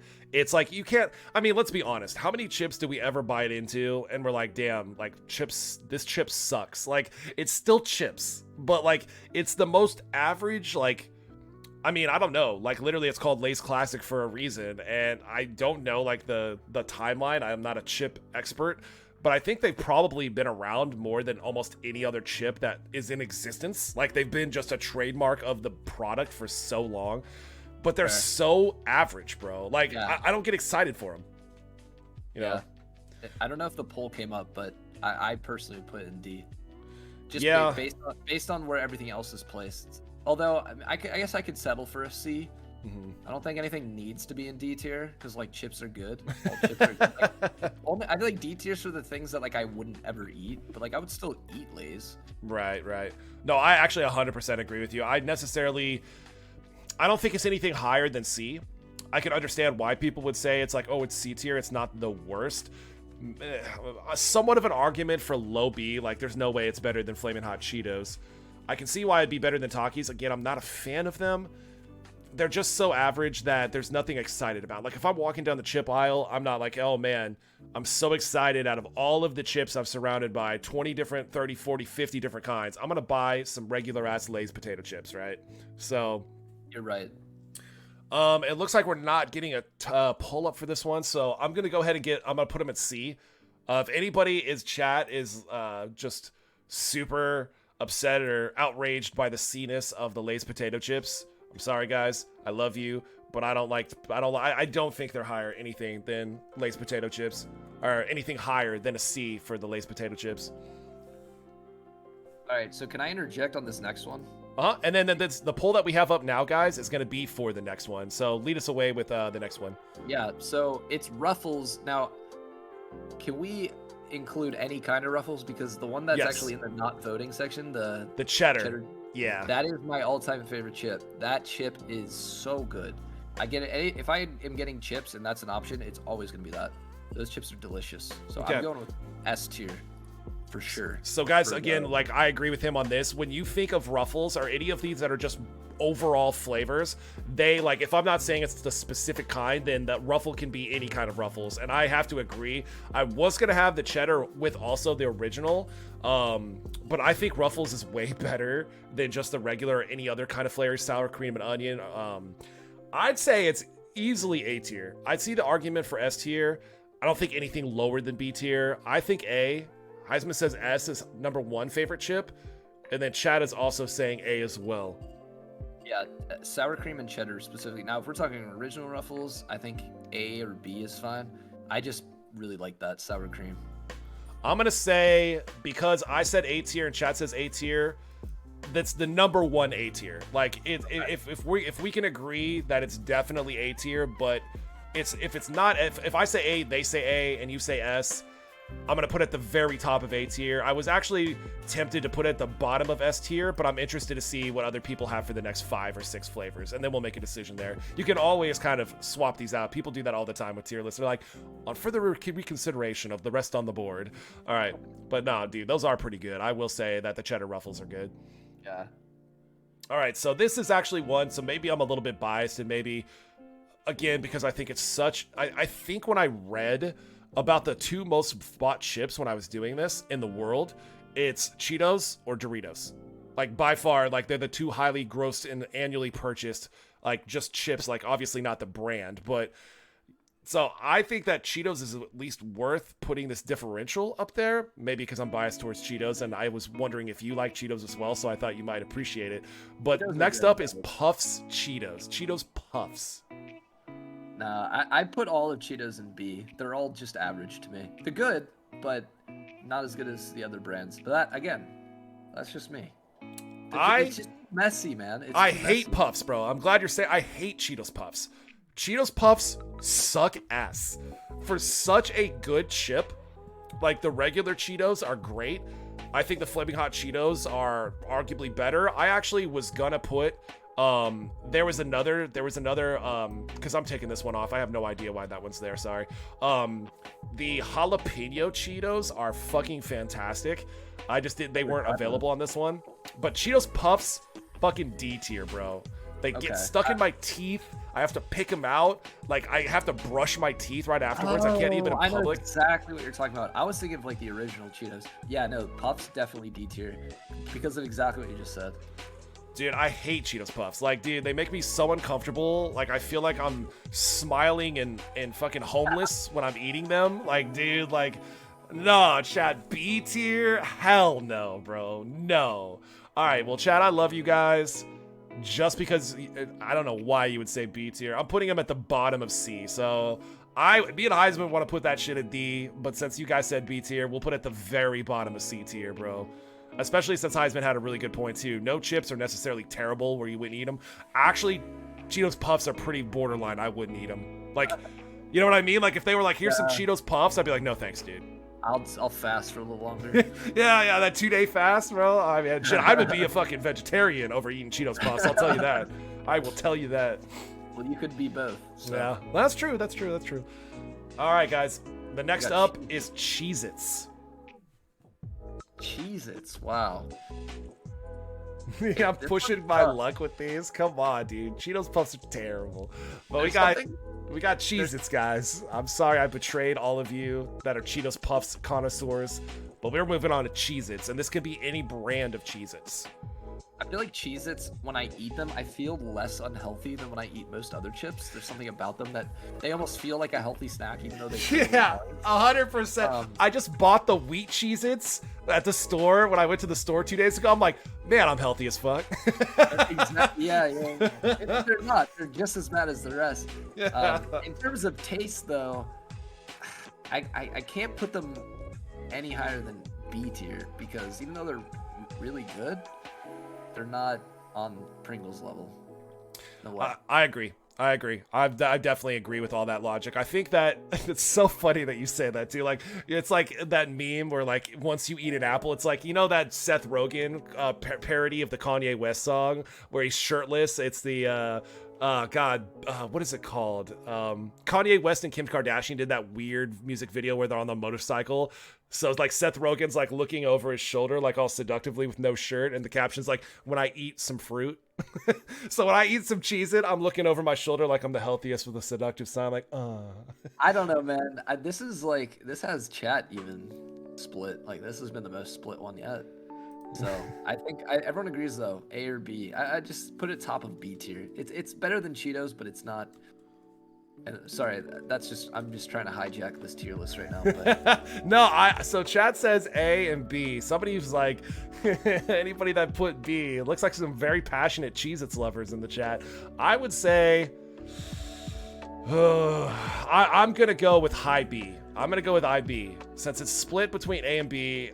Heizman says B. That's perfect. That's right where it belongs. High B. I agree. I for some reason, I don't know why I have the specific kind. So high B for the Cheez-Its. I think that's right where it belongs to. Please don't hurt me, Mr. Jaeger, man. All right, guys, we got two left. Ooh, this is hard. Next up, remaining. I'm not even sure what I'm gonna put them in. Yeah, Goldfish.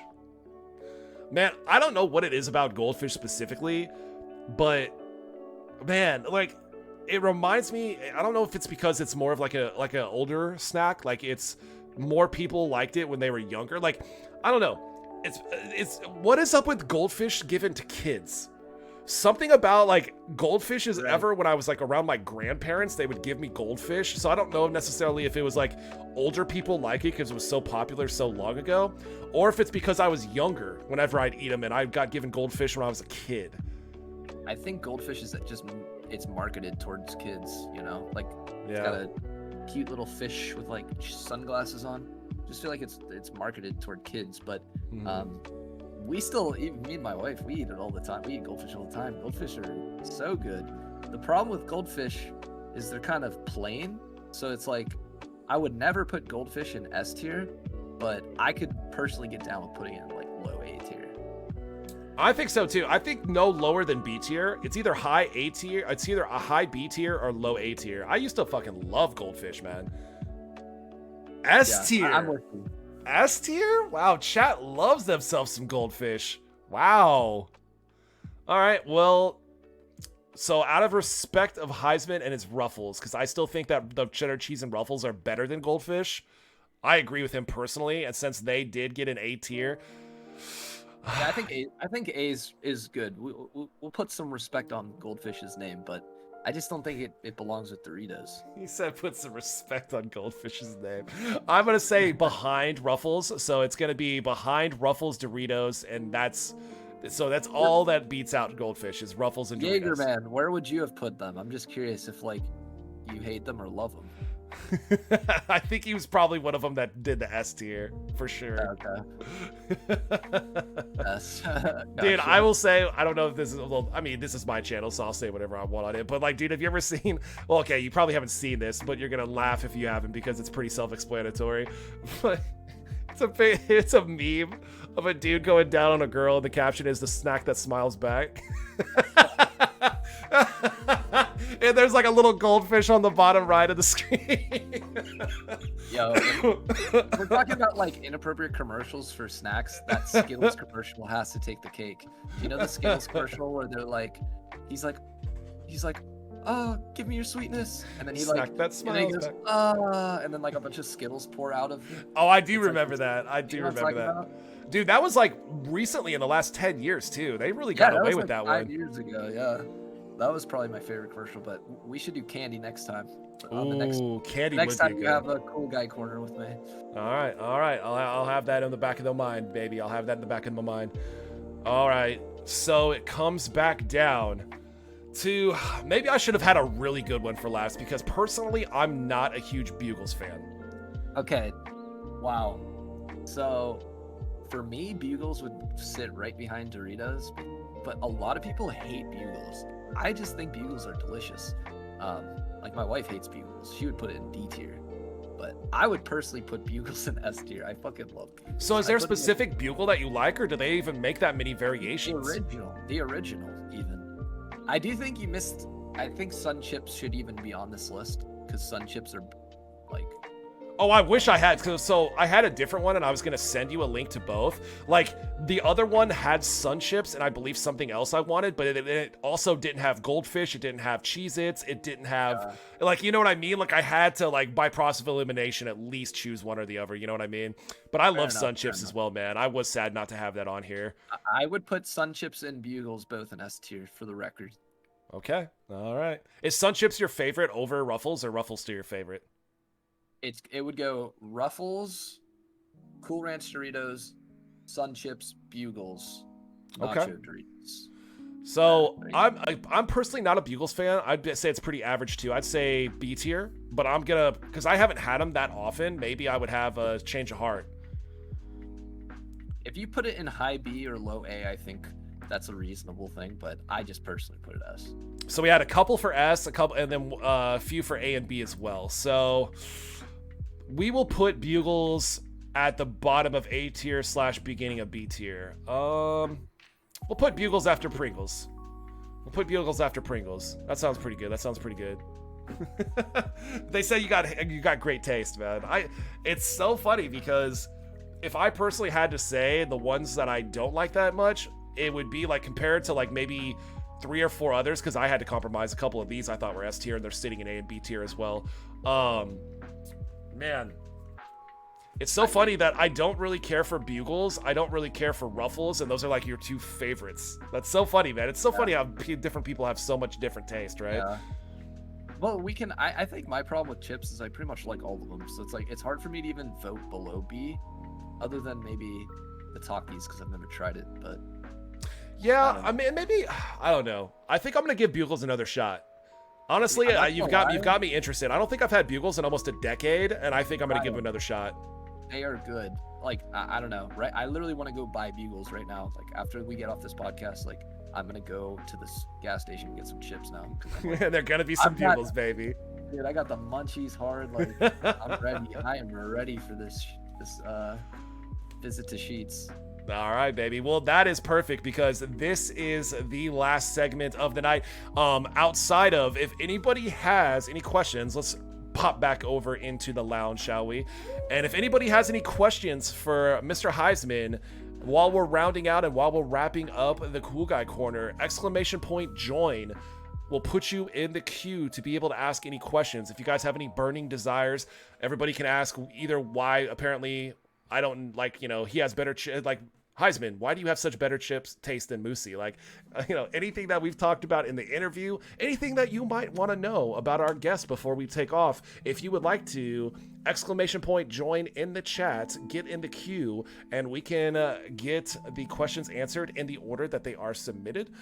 So if you would like to do that, you're more than welcome to. In the meantime, !guest will bring you to the For Fun Squad channel, which will also probably be linked to the other channels that Heizman is a part of and manages, so you can probably find those there as well. But go give some love, subscribe to those channels, get some action in, because they're fantastically ran, great people in them, really entertaining channels and material for YouTube that I would recommend 10 out of 10 times. So go show some love. Go show some love. Appreciate it, buddy. Of course, man. If you got, I don't know like what the dynamic of like your viewers in League of Legends is, but yeah, if you like League of Legends content, definitely check us out. We're fun. Yeah, it's definitely interesting because I know that you talked about earlier. They were like, "Hey, man, like sometimes when you do a little bit of different variety, it's kind of a toss-up, man, because people are so used to something that it's a little bit hard for people to like get used to any kind of different material, right? So this is so new and fresh that I know there's been at least I think 4 or 5 people that have ran in and been like, "Oh, you're not playing League tonight," and then pieced, right? So like the whole audience does watch League of Legends, so trust me, 100% of the people here get down with some League content, and if you guys would like to watch it, go over and give some love to that channel. So, Hallucigem, what is your question? You said you have a very important burning question that you need to ask. What do you got? What do you have? It's a process, but I'll live. You guys, you're such a fool, bro. And Heizman, man, while we're waiting for the question to be asked, man, is there anything you got from me? Maybe anything that you would like to either or talk about on channel that we haven't had the chance to go over tonight, or that we didn't cover in the interview, or and maybe anything you have for me in the meantime as well? Normally I would say yes, but I don't think this will be the last time I'm on here, so. Yes, sir. Yes, sir. I think we should leave on a cliffhanger. On the next episode of Dragon Ball Z, which will happen like 5 months from now. Exactly. So there's much more to be discussed. We don't need to say anything else, because I think I want to come back for sure. So Hallucinogem says, so we're talking about very sus commercials. Have you guys heard of the Finger Blasters one? And if not, would you like to educate yourselves and chat? The Finger Blasters. No, I've never heard of that. Have you ever heard of that? No. And as much as I'd love to watch that right now, I think I'm gonna pass. You can post the link, Hallucinogem, and chat can feel free to click on it and watch it, because I think it's gonna be a little appropriate. Fine. If it's not gonna get you banned off Twitch, I'll watch 44 seconds. It's 44 seconds. All right. We'll watch it. Let me bring it up real quick. All right, hold on. Let me switch over.